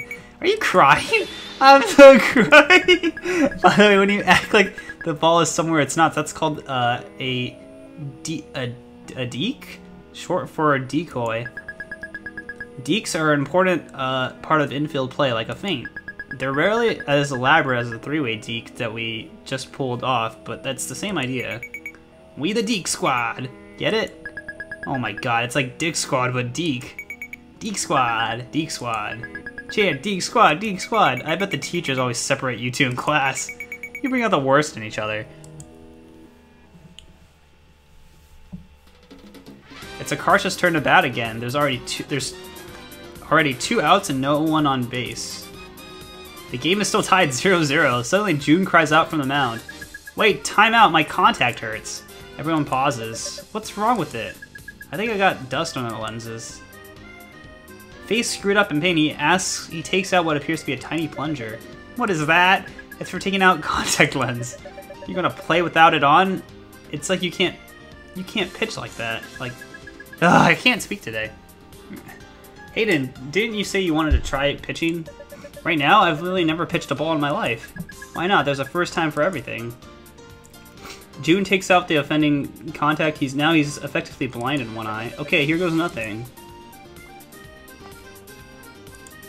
Akarsha takes one step forward and collapses dramatically across the plate. My ankle! Everyone's so used to her antics by now that no one reacts. Akarsha, stop screwing around and get up. Akarsha clutches her heart and gasps for breath. That's so mean. The shock just put me into cardiac arrest. Akarsha. Akarasha. Can't say her name. Winces and puts a hand on her stomach. My appendix burst from the pressure. Fine, died. Says Liz. Hayden pitches the ball. Akarsha gets up in time just to take a wild swing at it. I somehow hit it. Through sheer luck, it's heading towards June, who's squinting up at it with his good eye. I got it. The ball hits him in the face. Akarsha makes it to second and base in confusion. Nice batting. Finally, for the first time this entire game, someone's already on base when Dia is up. Even though Hayden is just walking Dia, he looks really scared to be pitching against her. He throws the next pitch. Everyone watches the ball as it soars almost straight up into the sky in the high arc. It drops back down about halfway to the plate. He did a Noel. Don't name errors after me. Hayden, what are you doing? Shut up, it slipped out of my hand. Hayden picks up the ball and tries again. He accidentally throws it straight at Dia's head. Dia ducks. Ah, sorry. What the fuck is your problem? How dare you? Dia could have been killed. Min and Noel have stormed to the mound and are bashing Hayden together. I'm calling the police. What? No one got hurt. It doesn't matter. That was a criminal negligence. I will personally make sure your entire life is ruined. He should be executed. Executed? Hey, get back on the bench. Noel, put the phone down. No one's getting arrested. Min, where did you get more knives? What a bunch of jackasses. Dia steps back to the plate as Min and Noel are dragged back to the bench. They're both glowering in the corner, darkly muttering to one another. There's no justice in the world. Both of you, knock it off. Hayden winds up and throws the ball. It's not fair enough outside. It's not far enough outside. Dia lunges out. Dia lunged out at it and made contact. She got hit off the intentional walk attempt. Hey, my reading is terrible today. She hammers it straight into the right field, right at June again. I got this, I got this. The ball rolls through his legs. Dia and Akarsha come home plate. Dia and Akarsha cross home plate to win the game. Yeah! I can't believe it, we won! don't have to look so blatantly shocked. The Niles team is departing. Min and Noelle glare at Hayden as he goes to the van they arrived in. Are you guys still plotting revenge? I'll help you. I love drama. Are you still on your period? Maybe you can touch him with your cursed period blood hand again. Too late, man. The blood's brown now. They might think it's mud. There's 9 of us, though, so there's probably 2.25 other girls on their periods. What if we got them to run at the boys' team from different directions? That'd be like a nightmare. I doubt anyone but you would agree to that plan. Honestly, the guys would probably freak out even if you just threw a clean pad at them. Oh my gosh, you're right. Thanks for the idea. No, no, don't do this. I refuse to be involved in this. This is friendship goals, French fan. If we go down, we all go down together. That's just a roundabout way of saying you're dragging me down with you. Akarsha pulls a pad from her backpack, rips the wrapper open with a loud crinkle. I don't get why they're making this sound so conspicuous? I don't know. I know, right? The only way they could make it more obvious if they added firecrackers. Krista is power walking over them. She has developed a sixth sense of when some stupid shit is about to go down. Who's opening a pad out here? Noelle quickly moves about 15 feet away and pretends not to know them. We gotta make this quick. We should soak it with something to make it more unknown. I have Gatorade. What flavor? Yellow one. Yellow flavor. Yes. I hate it that you know. I hate that I know you well enough to discern that you wanted to look like P girl. Akarsha pours a splash of Gatorade on it. Are we actually gonna? Oh my god, this. Oh, this is weird. I feel like I'm doing one of those absorbency demonstrations and commercials. Our liquid is the wrong color though. It's always blue. Those cowards. They should use red like blood. Akarsha holds up their finished creation. I'm gonna throw it now. Should I? No. Do it. Akarsha flings the pad like a frisbee into the van. It hits June in the shoulder. What is that? June goes down. Screams fill the van as a grenade was thrown in. The team desperately scatters away from the deadly object. Someone is climbing out of the window. What did you brats do this time? Run, run, get back here.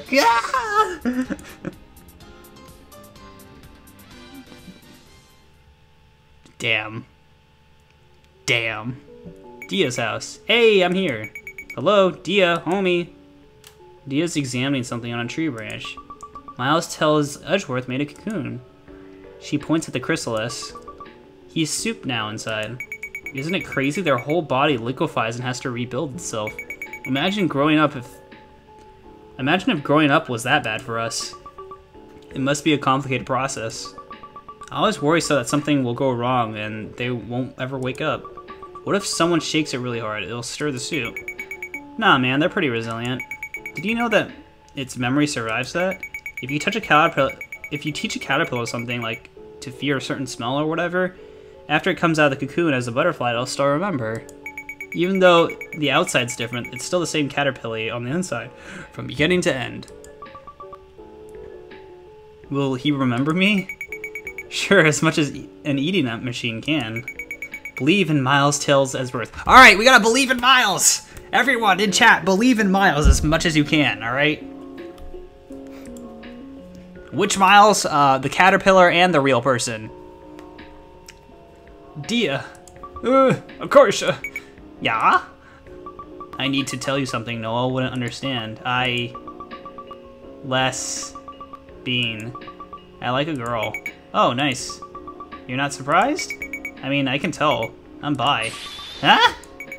It's not a secret? I've literally hit on girls in front of you. I've literally hit on you? You what? But those were all jokes. I thought you were kidding. The kinds of jokes you decide to tell are indicative of your character. I can tell gay jokes because I am a gay joke. Also, you should tell Min. She likes you back. I'll help you.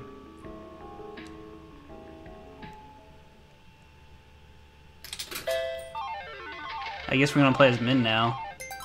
Oh, this is gonna be interesting. Oh, we're going back to 2nd grade. Min, are you ready to go? Heck no. I still gotta do my hair. Slowpoke. It's not my fault. Do you have any idea how long this takes to dry? Come on, it's like 5 minutes.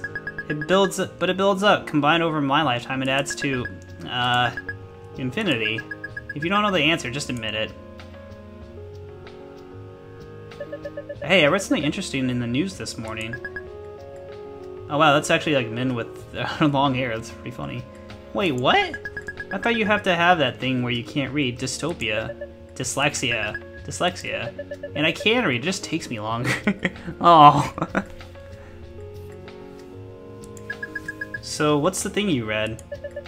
What % of America do you think is Asian American? 100%! What am I then? Your imaginary friend? Oh, I forgot about you. That's even worse, I'm standing right in front of you. What's the actual answer? 4%. 4%? I knew it, he can't read.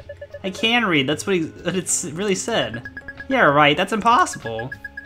Are you sure you read it correctly? Sometimes you read things wrong. I didn't read it wrong, it said right there, 4%. Then it must have been a misprint. Like, they forgot the 0. And they thought the 9 was a 4, so it's really 90%. Oh wait, I know, they forgot to include the Indians. I was including Indians. Why don't you guys believe me? It really is 4%. Because it's not, Hayden. Look around you. Do you see any white people? Min gestures at all the other kids on the playground. Indeed, everyone is Asian. You're like an endangered species. But that's just here. The rest of the country isn't like this. Don't you ever wonder why white is on TV? Why everyone is white on TV? That's easy because their parents That's easy because their parents won't let them become actors. It's too risky. Only white parents are that dumb. Okay, but what about sports? There aren't Asians there either. That's the same thing. Being an athlete is too risky for Asian parents to approve of. The difference can't be that big, and I'm going to cut out the newspaper article and show it to you guys. Stop looking at me all concerned like that. I can't believe it. Hayden's gone mad. I'm not mad. Gone mad. Hayden, are you feeling lonely or something? It's okay, we still like you even though you're different. Yeah, every year they show us that video where they go back in time to racism. Racism is over. I give up, forget it. The playground structure rattles as a bunch of boys climb aboard. Hey, Hayden, June, wanna play baseball? Oh, he looks like he really doesn't want to. Uneasily, he turns to Hayden, who just shrugs. Aren't you both in the Little League? Yeah, but what about me? Can I play? You? Yeah, why not? There's an uncomfortable silence. The group is nervously exchanging glances among themselves. This is clearly the first time a girl is asked to join the ranks. I'm not like other girls, I'm way, way worse. The others look at Min skeptically. What, are you scared you'll lose to a girl? What? No. Yeah, wow, you are scared. You little bitch. A hush falls over the group. She said the B word. She plays video games too. Oh yeah, like what? Like Sonic Adventure 2. This instantly wins everyone over. The group has made their way to the field. June, your shirt's so girly. How's it girly? It's Arthur. Everyone is scrutinizing June's shirt now. Wearing Arthur on your shirt looks gay. I'm not gay. Then why are you wearing that shirt? Haha. Min takes out a box cutter. Hey! What's so funny? You wanna go? The blade glints in the sunlight as she stabs the air in front of the jeering boys. Frightened, everyone stops laughing. You can't do that. Says who? You? Fight me. The boy shrinks back on the bench as she nears him. That's what I thought. Min successfully asserts dominance over the leader of the group. She clicks the blade down and sits down. Thanks. Anytime, it's your Nuna's job to protect you. Aw, she's actually a really caring sister, it seems like. It's Min's turn at bat now. She swings ferociously at the incoming pitch. Die! Min hits the ball toward the mound. The pitcher ducks to avoid getting beamed. Min reaches the bag with time to spare. I made it to first. It's June's turn at bat. June bunted it into the dirt. He's sacrificing himself so he can make it to second. Min dashes for second base. She slides feet first into the bag. Ha ha ha! Suddenly everyone's laughing at her. Huh? Min, your skirt. He's pointing down at it. Min's skirt has flipped up so everyone can see her underwear. I hate skirts. They're so stupid. What? Don't be silly. You look so cute in them. I don't want to look cute. I want to look cool. Well, we already bought them, so you have to wear them. I always say I don't like them, but you always keep buying them anyway. I'd rather die than wear one. It's embarrassing. How come I have to wear when June doesn't? That'd be crazy. June's a boy. Boys don't wear skirts. That's not fair. I won't wear skirts then either. Also, Mom, I don't like this shirt anymore. What are you talking about? That's your favorite shirt. I changed my mind. Why? It's a perfectly good shirt. I just did, alright? I'm not allowed to like a shirt? Both of you are being ridiculous. You're wearing the clothes we bought you, and that's final. So spoiled. What kind of kids are you? The car glides up to the ramp. It honestly makes me mad that I have some racist in my family. Yeah. I got a whole thing on that, but let's not focus on that right now. We're having a good time playing video games, all right, guys? All right. Anyway, the car glides up and ramps to the freeway. June is mashing the buttons on his Game Boy Advance like his life depends on it. You've been playing that the entire day. It's my turn. Wait, just 5 more minutes. You said 20 minutes ago. I have to beat this level. Mom, June won't let me play on the Game Boy even though he said he would. Why don't you look outside at all the trees? Why do I have to do that when June gets to play Sonic? That's not fair. It's not normal for a girl to like video games that much. None of our friends' daughters play games. There must be something wrong with your hormones. We should go see a doctor. I don't need to see a doctor. There's nothing wrong with liking games. Yes, there is. It's not natural for a girl. It's called Game Boy, not Game Girl. Ha ha ha. Ha ha, good girl. Or good one. That's not funny. This isn't fair. It's just a game. Take it easy.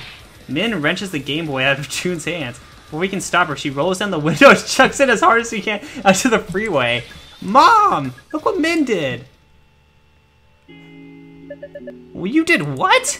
Did you get the Game Boy back? We turned around and got it. The screen was busted, though. Once you turned it on, it showed all this rainbow shit. You couldn't use it at all. No! Why are you so angry all the time? You're always breaking stuff. Because people are stupid all the time.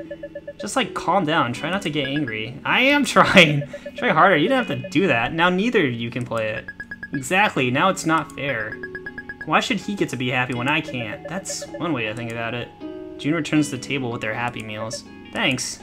Hayden digs into his box and pulls out his plastic wrap toy. Ooh, look what I got. It's a futuristic Hot Wheels car, sporting translucent ice blue windows. Whoa. June unwraps his toy. It is its monster truck. Whoa! That's not bad either. I guess?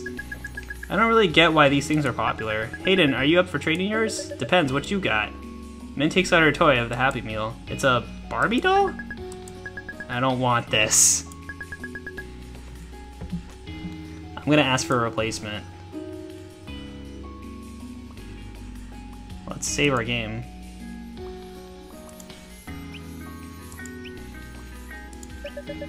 Imagine a world where love is illegal. The screen on it shows a man and woman bumping each other, making eye contact, breathtakingly original. The man and woman are passionately making out. Yuck. With forbidden romance like you've never seen before. For some reason, the entire cast is comprised of brown-haired white people. They look similar enough that they could be siblings. What the heck? Hayden is trying to cheer June up. I just came with a great joke. Want to hear it? If Sherlock Holmes owned all the houses in the neighborhood, what would the neighborhood be called? A small, patient smile forms on June's face. Sherlock Holmes. What? How did you know? You already told me this joke before.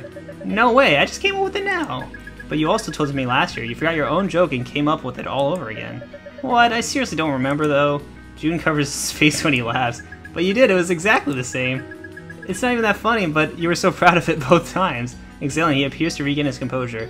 It's only a moment before he doubles over again. Why were you so proud? Hey, it's a great joke, okay? Looking aghast, June pulls his wrap burger out of his Happy Meal. What's wrong? They gave me cheeseburger instead of chicken nuggets. Then go complain. No, it's okay. I don't want to bother the workers. Suit yourself.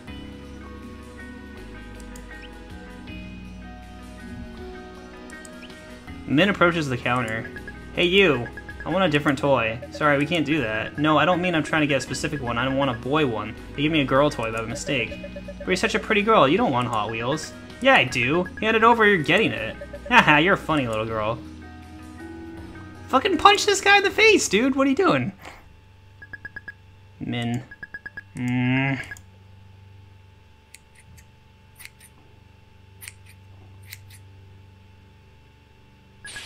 What were you thinking? Why did you ruin your hair like that? That's what you get. And it's not ruined, it's better like this. What's gotten into you? If you continue like this, no man is ever gonna marry you. Who cares? If I have to have long hair to get married, I don't want to get married. I don't ever want kids. Her parents furrow their brows in concern. You have to have at least 2 or 3. I don't think I'd make a good parent. I don't want my kids to end up hating me. You won't be happy if you don't have kids. You'll get it You'll get it when you grow up. What's there to get? I'll never want to kiss a guy anyway. They have smelly and gross skin like Dad. Well, nobody's perfect. You have to have realistic expectations. I am being realistic. I don't want someone who's nothing special. I'm pretty awesome, so I should get someone who's awesome too. Prince Charming doesn't exist in real life. If you think like that, you'll never find anyone. Then I'll just stay alone. You can't do that. Why do you get to decide what happens to me? We're your parents. You have to do what we say. No, it's my life, not yours. What's wrong with you? What did we ever do to deserve a horrible child like this? There's something wrong with her brain. She's so disobedient. She's still playing baseball along with all those boys. What's wrong with that? Do you see any other girls doing that? Do you want to be some kind of weirdo? But June gets to. How come I don't get to? June is a boy. You're a girl. What part of that don't you understand? Are you brain damaged? That's stupid. That's not fair. That's reality. The world's not fair. This isn't some fairy tale. You have to accept it or you're stupid. I won't accept it. I won't ever accept it. So stupid. So we really do have to take you to a doctor now. You have mental problems, brain damaged, retarded. You're the one who's retarded. I hate you. Go to hell. There's a small statue sitting on the living room shelf. Min's dad picks it up and hurls at her. Min! Min dodges. The statue strikes the glass coffee table behind her, shattering into glass in 1,000 pieces on the floor. Min was expecting the shards to be all sharp and jagged, but instead they look like ice slush. You were asking for it. June has started crying. Stop, she's sorry. She said she's sorry. Stop. Shut up. He grabs June's arm. Min lunges at her dabs and bites down on his wrist. Ah! He lets go of June. Min throws a punch, but he catches it with his hand. He's so strong. I hate this. I hate it. I'll kill him if it's the last thing I do.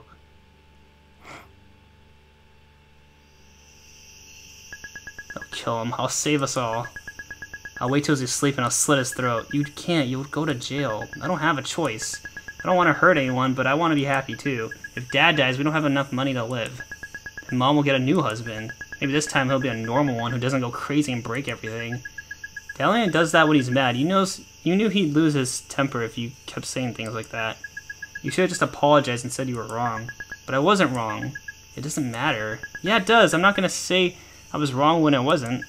You're so stubborn. Don't you get it? There's no way to win against him. The more you argue, the worse you're making things. You just have to learn how to pick your battles like me and Mom. Why do I have to be the one who has to be mature? That's not fair. I'm a kid. He's supposed to be the adult. I don't deserve to be treated like that. If he can't control himself, he shouldn't be allowed to have kids. You can think of some other time when he's not about to blow up. Just to act like you're sorry. I'd rather die. Look, this is just common sense. Why don't you get it? Just keep your head down and act normal until we're old enough to get out. Screw that. I shouldn't have to worry about any of this in the first place. I'm not letting him treat me that way, like some wimpy sissy. There's a fine line between bravery and stupidity. I'll walk that line. No, you have to learn. I have to learn? I didn't do anything wrong. He's the one who should learn. We all went over this. You're a coward. You're an idiot. I don't understand you. Good, I don't understand you either. Min sulks on the bleachers as June and Hayden's team goes on defense. They hate everyone. How can they stand for such unfair things? It's so obvious. Are they just dumb? There's something wrong with the world. God, I'm so mad. She takes out a pack of seaweed sheets and aggressively chomps on them as she thinks edgy, rebellious thoughts. I don't need anyone. I'll do everything all by myself. I'll never fall in love. I'll be like a lone wolf. I'll become so happy and successful that everyone who was ever bad to me has to beg on their hands and knees for me to forgive them. That'll show them. They'll regret being stupid and wrong while I was right. An enemy batter comes up to the plate. Oh my god, holy shit! It's a girl with eyes the color of desert camouflage. The boys seated next to Min are murmuring and pointing at the batter. Hey look, it's a girl batting. Yes, our team got lucky. The pretty girl is shaking like a leaf as she settles into her batting stance. She looks terrified. Don't give up! You're cool! You hear me? Don't give up! I won't give up if you don't give up! At the sound of Min's voice, the batter whirls around to the face. She stands, her eyes searching the crowd. For some reason, she can't seem to discern what direction it came from. Eventually, she gives up and turns back to the diamond. The pitcher winds up and sends a fastball straight down to the middle.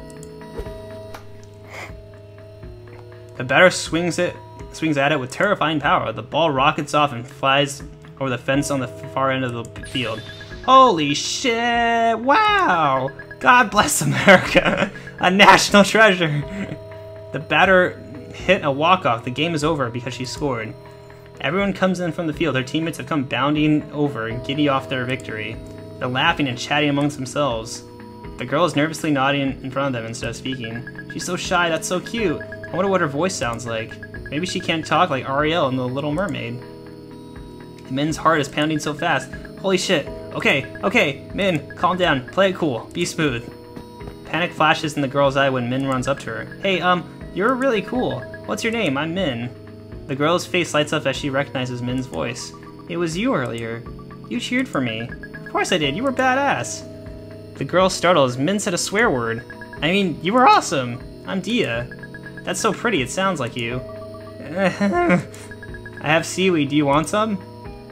Dia looks at Min all wide-eyed, like she can't believe her luck. Min actually spends a fraction of a second trying to think of a way she can casually give the seaweed and somehow touch her hand in the process. In the end, she just holds out the sheet normally. Dia's fingertips brush Min's as she takes it. A bizarre tingling being impossible to identify prickles across Min's palms. It feels like being tickled with soda bubbles. Thanks. You're welcome. Min stands with an idiotic smile on her face as Dia eats it. Do you want to be friends? 9th grade. Min, help me. What's wrong? Who hurt you? I'll kill them. I'll smash their heads in. I don't know how to talk to the baseball team. They're being weird. Pets you. Yeah. Purrs and rolls over. What the fuck? Ohio Gose morning. Join our RP group. Rubs against Min. Kicks you over a fence. Be a furry freak somewhere else. Be a furry freako somewhere else. Sad, yeah. Krissa has entered the chat room. Hey, Krissa. Yo. We should do something to celebrate our win. How about going out for lunch? That sounds good. Any suggestions for where? Buffet. Perfect, I have a coupon for Bombay Garden. It's an Indian buffet in the mall.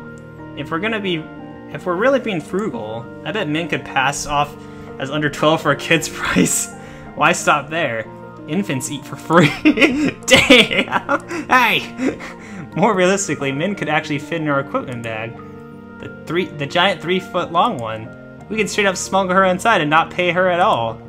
Won't the waiters find it odd that a tiny Asian kid suddenly materialized at our table?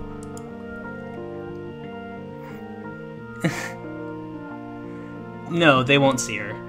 She'll stay in the bag. When no one's looking, we can quickly slip the food inside. What kind of demented fantasy even is this? I'm getting scared of you future children. I'm getting scared for your future children, you weirdo. It sounds kind of fun, actually. I'll do it. What? I'll be like, illegal. Alright, let's meet up there tomorrow at noon tomorrow. Be there or be square. Tomorrow, I won't be able to go. Why not? I just had fun 3 months ago. My parents will complain that I'm wasting time. I can't go either. I'm so grounded for getting expelled from Niles. How are you coming to practice then? I told them I'm going to a tutoring group. Can't you say that you're going to a special additional session? Because you're extra dumb and need the help? Fuck you! And that's not gonna work. They won't be easily convinced. They won't be convinced that easily. Wait, listen. I have an idea. Min's mom accompanies her to the library. Noelle is seated inside with her mom. Min's gestures at her, wrinkling her nose with disgust. This is my private tutor or whatever. Yes, I'm receiving extra credit for this. Min's mom eyes the clearly nerdy girl Min would never be friends with. Noelle's mom eyes the clearly stupid girl Noelle would never be friends with. Show us your latest math test. Min takes a crumpled ball of paper out of her pocket. When she smothers it out, it's marked all over red with failure. What happened? I got unlucky. There were so many where I narrowed it down to 2 choices I guessed wrong. There's only 4 choices. Even if you choose every single answer at random, on average, you would have scored higher than this. Yeah, says who? What says probability? Noelle teaches Min the concept of probability. Sounds fake. It's not fake. Do you at least understand it now? I guess. Finally convinced that Noelle is legitimately tutoring Min, their moms head home. We fooled them. All we need to do is walk to the buffet and remember to come back here later to get picked up. It's so messed up that we have to do this just for really basic things. We're not even doing anything bad. I can't comprehend a situation where you don't have to hide most of your life from your parents. Right? A healthy relationship with your parents. What's that? It sucks through the societal pressures practically everyone has as kids, whether they're well suited for parenting or not. It took me a long time to accept that my mom and dad are decent people who just happen to make horrible parents. I bet mine are worse. My dad taped the table up to 12 by 12 to the wall at eye level and made me stand there facing it until I memorized the whole thing in one go. I was only 5, but I remember it clearly because I was there for hours and hours. I still don't know what the 1, 11, and 12 ones. Oh yeah, my dad once threw a porcelain toilet seat at me from upstairs. Why a toilet seat? My dad went to pee in the middle of an argument and suddenly remembered how mad he was at me. So he stormed out of the bathroom and the thing he had in hand and hurled it at me on sight. Wow, that explains a lot about you. Parents should be required to take a test before they have kids. I wish they were that viable. Maybe in an ideal world where all vehicle turn signals sync up and blink at the same speed. By the way, how far am I? Am I almost done? I want the test to ask them to explain their motivation for being a parent. Do you want a kid just to elevate your own status? What if your kids don't turn out the way you expected? A bunch of white guys holler at them as they pass by the intersection. Konnichiwa! Min makes some scene hand gesture at them. This is America! Speak English, motherfucker! That's not the correct way to think of it. It's kind of funny. He had 2 chances to get it right, and he got it wrong for both of us. Like you and your math test. Oh, shut up. It's actually really fun to see them become friends. Min, we're here. Dia and Akarsha are already waiting by the fountain. Dia. I love you. This just added 5 years to my lifespan. That's really funny that she taught her how to say I love you instead of hello. Dia has moved so that she is just standing directly beneath the air conditioning vent. She closed her eyes contently as the cool draft blows over her face. You're sweating buckets. Were you exercising or something? Ran 5 miles to here from my house. But your house is only 1 mile away. I know, I just can't read maps. You should cool off in the fountain. No. It doesn't matter that you're not wearing a swimsuit. If you take off your clothes, your bra and underwear will basically be like a bikini. You think the swimsuit is the only issue here? It's called having fun, Frenchman. You should try it sometime.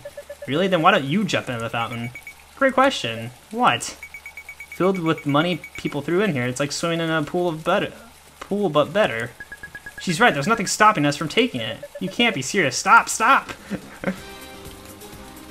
Are you freaking serious? How much money have you gotten so far? Min examines the fistful of dirty coins in her hands. Oh my god, these girls are crazy. A lot. Min holds out for Akarsha to see. You got like $1.88. We find 392 more cents. We can buy Mario Party at GameStop. Hey, what are you doing in there? Get out! Kristoff power walked toward them. Shit. Akarsha and Min reluctantly climb out of the mall fountain. Why are you two like this? Have you never gone outside before? How dare you? Just last week I went to Safeway with my mom. Krista points at Noelle, who's smugly watching them to get scolded from a safe distance. And you! What? I didn't do anything! Exactly, you should have stopped them. Are you the responsible one or not?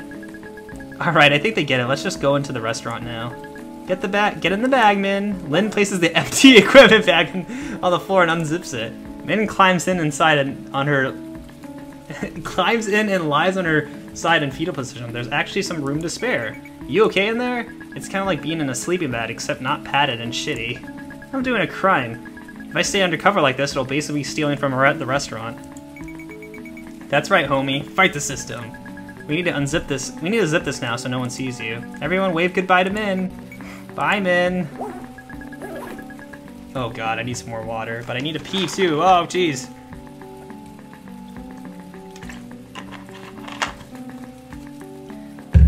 How many more hours do I have? I kind of want to, like, because I'm at the 2 hour mark right now, so I kind of want to maybe do a third part of this. I can't see a thing now that it's zipped shut. Min feels a tug on the top of the bag. I didn't think about carrying the bag in. It's like 100 pounds. Dia can lift it. She's the strongest. No, Dia won't work. She looked too guilty. You can see it on her face. See, Mom? She's already comfortable. you just call me Mom? What? I did not. You totally did. I absolutely did not. Alright, I'll carry the bag. Whoa, she's lifting the bag off the ground. I'm suddenly really worried about being dropped. If you drop me, I'll kill you. They halted inside the restaurant. How many? 9, I mean 8. We don't have any large tables left. Is the 2 separate ones fine? Sure. Come this way. The bag shifts toward Krista in movements as she follows the waiter. Yikes, these tables are pretty tall. If Min were sitting at it, she'd need a booster seat. I'm not that short, you bitch. Waiter. Shit. Min's life as a fugitive has ended. At least now that you've blown your cover, you can eat normally with us. Yeah. Min crawls out of the bag and takes a seat with Akarsha, Noelle, and Dia. We can get our drinks and food now. As Akarsha reaches for her empty glass, Noelle grabs her arm. Wait, I'll get your water along with mine. You go ahead and get your food. Thanks? Don't mention it. Do you have a fever or something? You're really docile all of a sudden. I don't have the energy to deal with both of you and Min at the same time. I'll get you back for this later. I like how getting her water is something you have to get her back for. Dia pauses, then turns to look at Min. The restaurant is noisy enough that she likely didn't catch what Min said, but she heard her tone of approval. You like Noelle now? Her face is shining with hope. Min is struck with conviction that saying no would be a crime punishable by death. She's okay, I guess. Dia beams at her. The blinding exposure temporarily lowers Min's IQ by 50 points. Yeah, that was so worth it! I don't know what anything is. Surely you at least recognize tandoori chicken. You're saying it wrong. Wait, really? Tandoori? Tandoori. The do isn't like door. It's like dodo head. Are you 5 years old? You could have just said it like do and due date. Tandoori. Tandoori? Tandoori? I ended up taking a bit of everything. Maybe this will make Dia think I'm cool for trying all of it. The tandoori chicken is too salty. Noelle dumps it on Dia's plate. Dia eagerly stuffs the extra food in her mouth. What is she, your garbage disposal? Min jitters her legs so the table is rattling like there's a small earthquake. Stop that! Akarsha joins the same freakishness, so it resonates. Knowledge is power. Akarsha sips her water. She's downed about half the glass now. Clearly waiting for the moment to arrive, Noelle smugly flips open her cell phone and shows it to her. Akarsha, look at this photo. It's a picture of the restaurant bathroom stall. In the center frame, Noelle is holding a water glass to the toilet.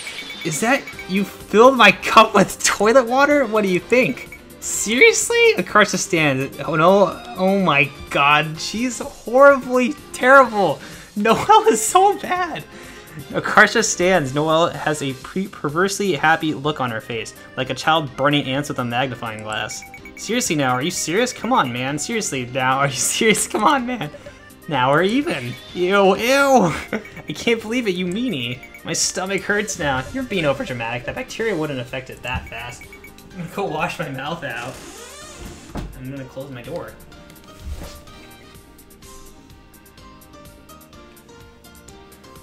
Akarsha disappears into the bathroom. Jesus Christ. Worried, Dia goes after Akarsha, leaving Min alone with Noelle at the table. Noelle's in a particularly good mood now. Was it really toilet water? What? Of course not. That would have been unsanitary. What kind of person do you think I am? What the fuck? That makes it even worse. You lied to her. I never lie. Purposely led her to the wrong conclusion, that's all. It pisses me off to admit it, but you're less boring than I originally thought. I used to think you were the bland goody two-shoes type. But you're actually a pretty sadistic, manipulative weirdo. I can respect that. Thanks? Sorry I've been a jerk to you. If I'd given you a chance, we might have gotten along. What? Just kidding, I hate you. Noelle nods with relief. Good, I hate you too. None of this Disney shit. Right. That's a beautiful friendship. Min gets up and hovers awkwardly around outside the women's restroom. Peering through the open door, she can see Akarsha and Dia at the sink. Akarsha cups her hand on the running faucet, gargles the tap water, and spits it back out. Oh my god, people pooped in toilet water and I drank it. Yeah, this would happen to me, classic. What did I ever do to deserve this? You tied Noelle's braid into a tree. Besides that, that's so minor, and accidentally dropped a worm we were dissecting down her shirt. Besides that was weeks ago. Yesterday you picked her up and replied, okay, and she demanded you put her down, and threw her into a school swimming pool. And when she screeched, now I'm all wet, you yelled, that's what she said. Besides that, none of these count. Such a cruel world we live in. Right. Tia clearly has no idea what to say. Alright guys, I'm gonna take one more break and then we'll come back and we'll try to finish this, yes? So I'll be right back in like less than 2 minutes, alright? So, BRB.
Hey guys, I'm back. Apparently you guys are talking about blowing up the world. Hey, welcome back, Spirit. Anyway, even though she's mostly just standing there listening though, Akarsha seems to appreciate her presence. Looks like they're doing okay. Min returns to the table. They're taking a long time in there. She's not crying, is she? No, she's just being a drama queen like usual. What, are you worried? What? No. I was just curious. Whatever you say, Satan. The workers are refilling their iced tea keg now. That looks good. Min fetches a glass of the iced tea and returns to the table. What is that? Iced tea? What? Where was it? Min points a glass keg at the corner of the buffet. Why is it by itself all the way away from the other beverages? Maybe they didn't have room by the soda machine? Now that she looks, though, there is room by the soda machine. Shit, you're right. What the hell is this then? How should I know? Min sniffs it. I can't tell what it is. You try. Noelle brings the bowl close to her face and inhales. I don't know, it doesn't smell like tea. Min pours half of it in another glass and slides it to Noelle. I don't want this. It's a symbol of our not being enemies anymore. I don't even know what that is. Or what it is. Then try it. You try it. What, are you scared it'll taste bad? What if it's a condiment or sauce? It'd be like eating mustard. We should just wait for Dia and Akarsha to come back and ask them. I don't want to be sitting here with matching cups with you. It'll look stupid. You should have thought about that before taking a glass of mystery liquid. I thought I knew what it was. Noelle glares down her glass of orangey yellow liquid. After a long moment, takes a sip. Well, what is it? Yo, yo, yo, everyone. What's up? What's up, Cecil? What's up, Spirit? What's up, Hedvig? What's up, Miles? How's it going, kiddos? I don't know why. I wanted to join your yo conversation. Anyway, it's spicy, not sweet. It's weird for a beverage. I don't like it. What are you, racist? I'm not racist. You're like one of those wimps who's afraid of durian. Closed-minded. I'm not. Look, I'll finish it.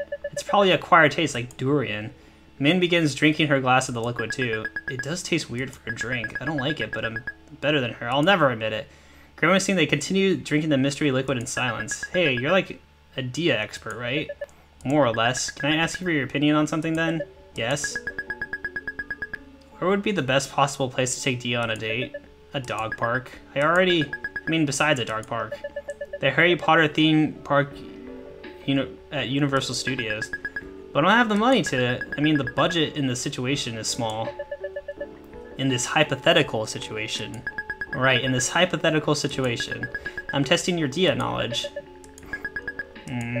She also likes eating. Why don't you just take her to a dessert place instead? There's one she wants to try called Snow Castle. They have shaved ice and boba. It's within walking distance from the school. Students often visit during lunch hour. Perfect, thanks. You pass. Because I was testing you. Just as a reminder, I hate you. I'm only helping you to make sure Dia doesn't have a terrible time. Yeah, of course, I hate you too. Akarsha and Dia had returned. Oh, I love Noelle. She's like the best person ever. Akarsha and Dia had returned from the bathroom. Akarsha's eyes widen as she sees Min gulp another mouthful of mysterious liquid. Are you guys drinking Pani? Dia, look, they're drinking Pani. What's Pani? You're supposed to use it to fill up Puri, not... Yeah, that's really funny. So Puri is actually like a... Hey, I'm Indian, so I can contribute to this conversation. Puri is basically like stuff you put in like Pani Puri, which is like a dish. It's like a food dish. It basically like kind of adds a lot of flavor and kind of makes it more soft or whatever, I guess. I don't know. There's a reason why you use it, but anyway, I guess they're gonna explain it. But you're supposed to use it to fill the fried dough ball things. You don't drink it all by itself. Noelle glares at Min. I told you it wasn't a beverage. I was right. Don't pin it on me. You drank it all on your own. Do you guys squirt ketchup directly in your mouths too? Shut up. Ketchup man. Both Dia and Akarsha are gleefully taking out their phones.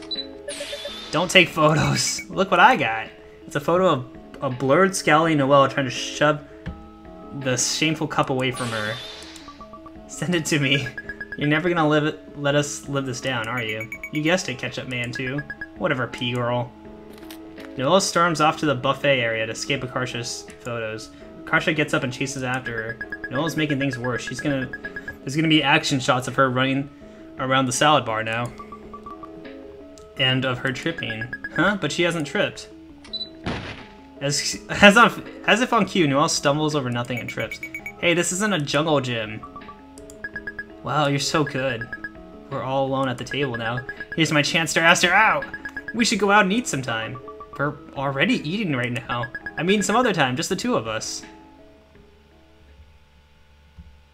The next day... It's no... Aww.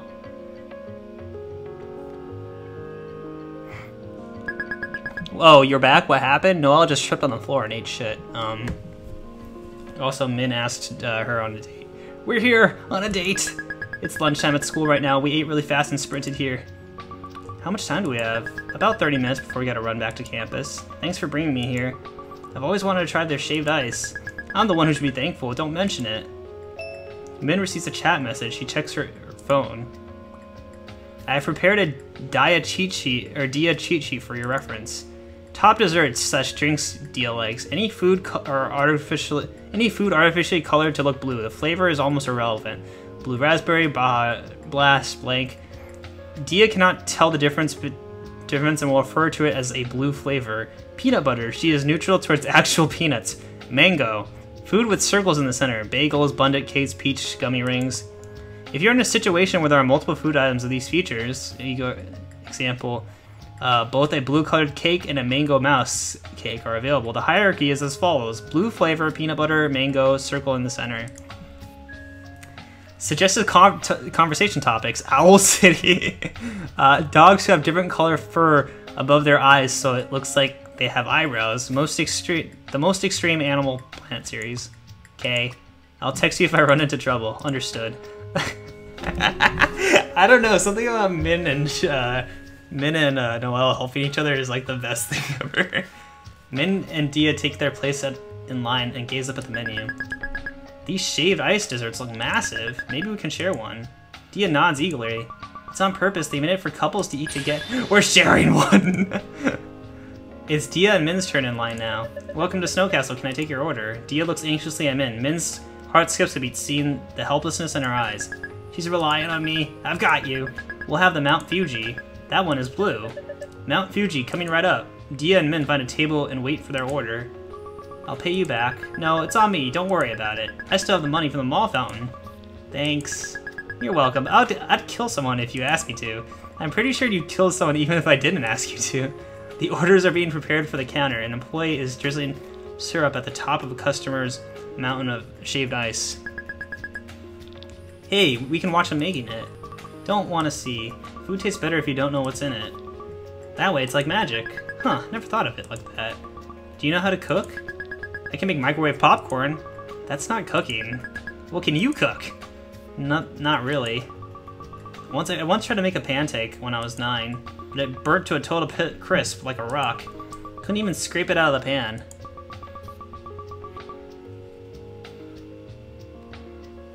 Why are you guys quoting Frozen? What the heck?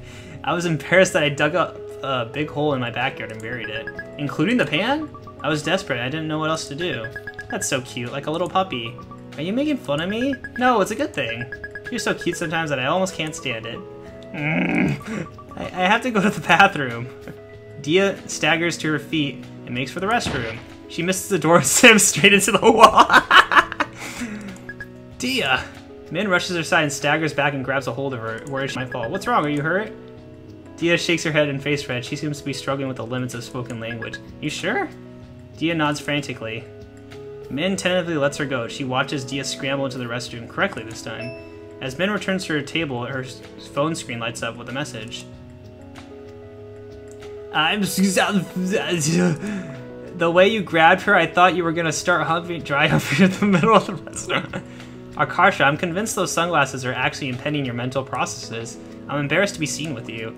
Well, I can't take them off. My cover will be blown. You should have chosen a better disguise in the first place. What? Turn around.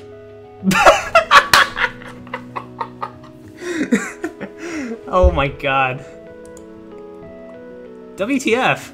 Dia's been texting me for advice on you. That's why she went to the bathroom. What? Honestly, I'm annoyed how she goes to you and not me. Why would she go to you? You never talk about feelings and gay stuff. I also have master seduction skills. Master seduction skills? My tactics. If you're so knowledgeable in these matters, why are you single? Excuse me, because I'm single because I want to be? Some people like being sad and alone. On purpose. On purpose. Right, on purpose. Not because no one will ever like me back or anything. Don't attack me like this, WTF? Wait guys, hold on. How long has this been going on? Was the whole thing at a buffet a setup when you two left the table? Take a wild guess, Sherlock. You know, Noelle, I'm starting to realize you do have a sense of humor. But you're so emotionally constipated that your style of humor is just being extremely mean. Oh my god, wait. Do you and Noelle get along now? We don't get along, but we used to not get along much worse. Dia returned to the table. Are you feeling better? Dia nods sheepishly and then stiffens up in fear as a waitress approaches their dessert on a tray. One Mount Fuji? What do you mean you ship all off? What? Oh my god, you guys are crazy. You guys are like shipping Frozen characters together. What the heck? Dia responds with frenzied nodding as the waitress slides into the dessert onto the table. It's a mound of shaved ice cream sculpted and saturated with blue raspberry syrup and condensed milk to look like a mountain. The blue flavor looks good. Noelle was spot on! What are the pink things? It's mochi. They're supposed to look like cherry blossoms. Min stabs her spoon into the shaved ice and shovels it down her mouth. The shaved ice is so cold that her gums are going numb. I think I'm getting brain freeze. Me too. A drop of ice cream is slipping down Dia's finger. She quickly licks it clean before she can reach her palm. Min is so focused watching, she doesn't realize her own mouth is hanging open until she sees a chill spit in her. Min accidentally drools on the table. Fuck, shit!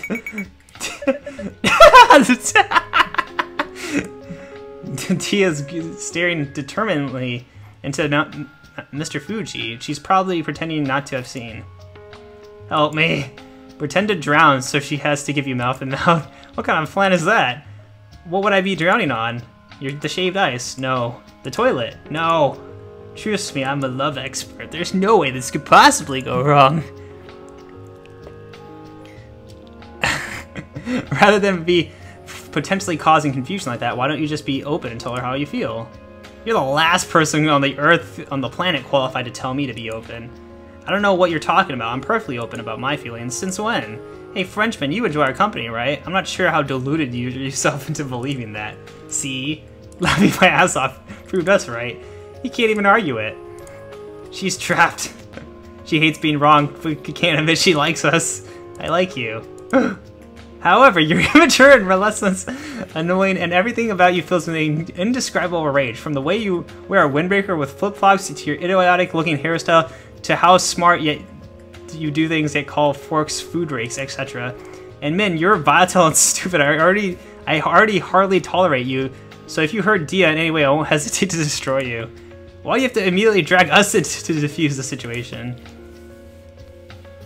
Baby steps, Frenchman. Very good.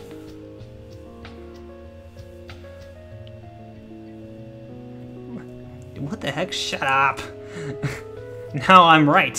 As always, I'm about being open. Min has no valid excuse. What, if Dia rejects me? That's her own personal problem for having bad taste. Her loss, not yours. What should I say? Let me think. Shit, bitch, you is fine. What the hell? No. Hey, girl, rat piss. What? Rat piss, a codename for said nudes. Hey, who the fuck would say that? Do it. Hey, girl, rat piss. No. If you don't make a move within the next 5 minutes, I'm about the crazy frog song and ruin your whole day. I practiced. Unfortunately, I can confirm that she's practiced. Okay, I can do this. My mouth is so cold. Want me to warm it up for you? Dia freezes. Oh my god, I fucked up. I fucked up. Dia gives a nervous, very small nod. What? Kiss her in the face. Yeah! Alright, this is the moment everyone was waiting for, right? This is what you wanted. Min crawls to the table and opens. Dia grasps the Min and... I don't even have to read anymore. Dia doesn't push her away, but she doesn't kiss, but Min can feel her trembling arm like a frightened rat. Anxious, Min pulls back over the center, yodeling in the background. Dia is clinging desperately to Min's jacket, sees a vivid blushing color. Is this good? Dia practically nods her response, looking embarrassed. I don't know what to do. I've never done this before. Me neither, but don't worry. I looked it up on Yahoo Answers. Unless you want to start smaller. I want to hold hands with you and cuddle. We can do that. Min takes Dia's hand. I'm happy you kissed me. I like you a lot. Me too. Min lightly brushes Dia's lip with her thumb. Oh my god. Do you like this? Guys, someone else read this for me. Oh my god, Dia's kissing me. The table, Noel stands up and approaches them. What the fuck? Go away, Noel! You think I want to be here watching this disgusting display? The table is... A leg of the table gives away under Min's weight. I can't believe we're banned from Snow Castle now. I can't believe Min broke their table. No choice. You could have held off on making out for 10 seconds and walked around. Like I said, no choice. That was even better than you guys drinking Pani at the buffet. Shut up. Yeah, shut your fuck up. Shut your I hate you all. I'm going home. Okay, see you at practice tomorrow. No, wait, stay. Change my mind then. You have approximately 10 seconds. Friendship is like peeing on yourself. Everyone can see it, but you'll only get warm feelings it brings. What the fuck? Goodbye. No! What were you expecting after you did that, you nasty freako? Pea girl again? Meanie. You dung elf. What? You know how during metamorphosis inside the chrysalis the caterpillar turns to soup? It melts into this disgusting muddled goose slushy, Everyone is a mess when they're growing up. Some people just better hiding it than others. It's okay to be a flaming dumpster fire. It's okay if you're not what your parents wanted you to be. It's okay to change your mind. If you want to be a butterfly, you have to be butterfly soup first. If you think about it like that, we're all doing pretty good right now. We just don't know it yet. Just keep going. Keep trying, and eventually you'll find people who like you for the weird fuck up that you are. You deserve to be happy, so don't give up. I won't give up if you don't give up. And if an alligator attacks you, go for the eyes. What? That's what I told Min last time she said that line. The not giving up. I have trivia like that too. If you're walking on the sidewalk and see a car coming toward you, instead of moving forward or backward, go directly left or directly right toward the nearest obstacle you see. Why left or right? I don't get it. There's normally too little time to judge the car's direction. Moving directly perpendicular to how you're facing is the best bet. I was looking up how to survive if a car drives you into a pedestrian. I already told you I'll just hit the car out of the way. This turned into a random advice session. End this conversation, otherwise we'll be standing here forever. Okay, I'm ending it now. Bye. And that was Butterfly Soup, everyone. Created by Brianna Lee. Music by Milita and Ketsa. Additional songs by Blood God, Yoshi, Kwe, Dakwe, can't read. Too fast for the creds. Anyway, that was a really good visual novel.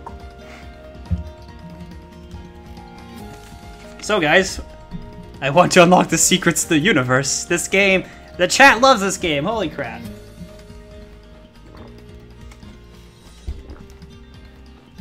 I really miss high school. The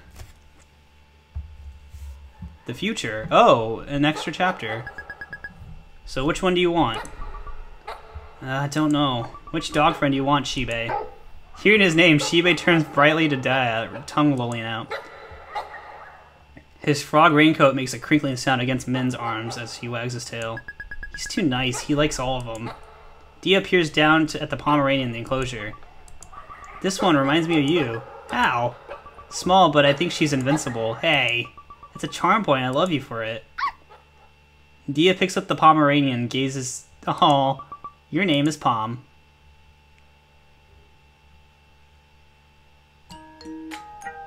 Well, that was an absolutely great game. That's a nice little ending.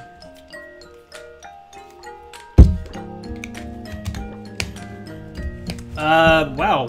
Yeah, I don't really know if I can say anything. I mean, that was just what it was, you know? You can't really like judge that too much or anything, you know? It's overall just a really awesome game.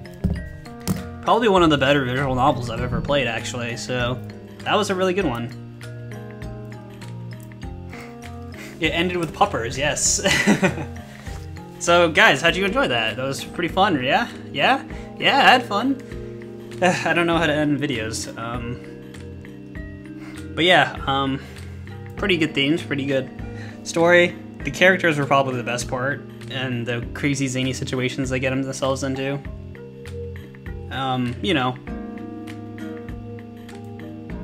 I think the Pom was a reference to Pawn once. What? Well, no, I think that was a reference to an earlier choice in the last part.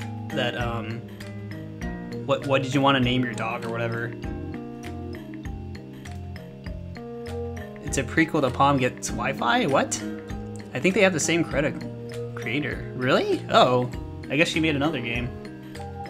I don't know. I really enjoyed this one. This was a lot of fun. That ending was pretty wild. But yeah, damn. I don't know what to say. Overall, really good art, really good story, really great writing. The writing was really fun.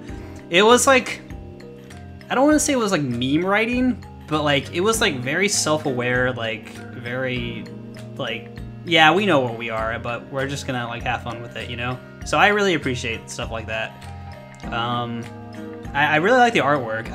I'm still, there were some spots where it kind of looked a little strange. Like, I think earlier I mentioned like Min's head was like photoshopped onto like a body or whatever. It was just, that was kind of like a little off, but like, I mean, little nitpicky things that, a little nitpicky there, just, you can ignore me for that one. Overall, it was very good. I liked it a lot.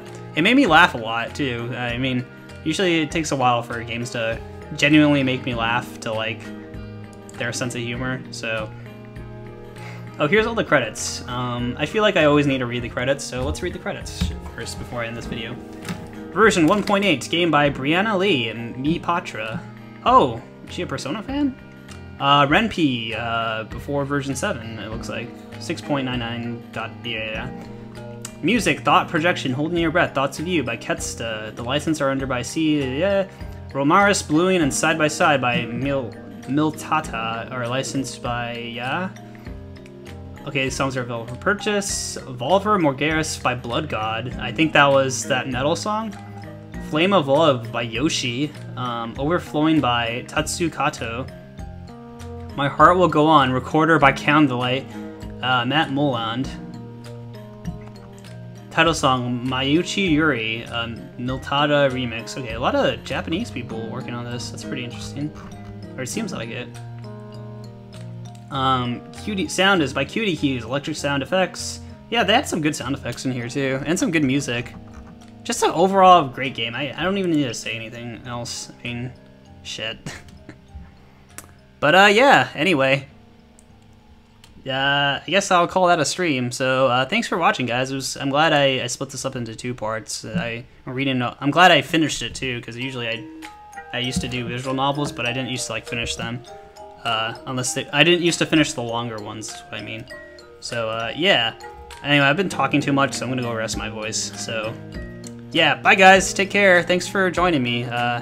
Really appreciate it. And take care. And I'll see you later for more videos.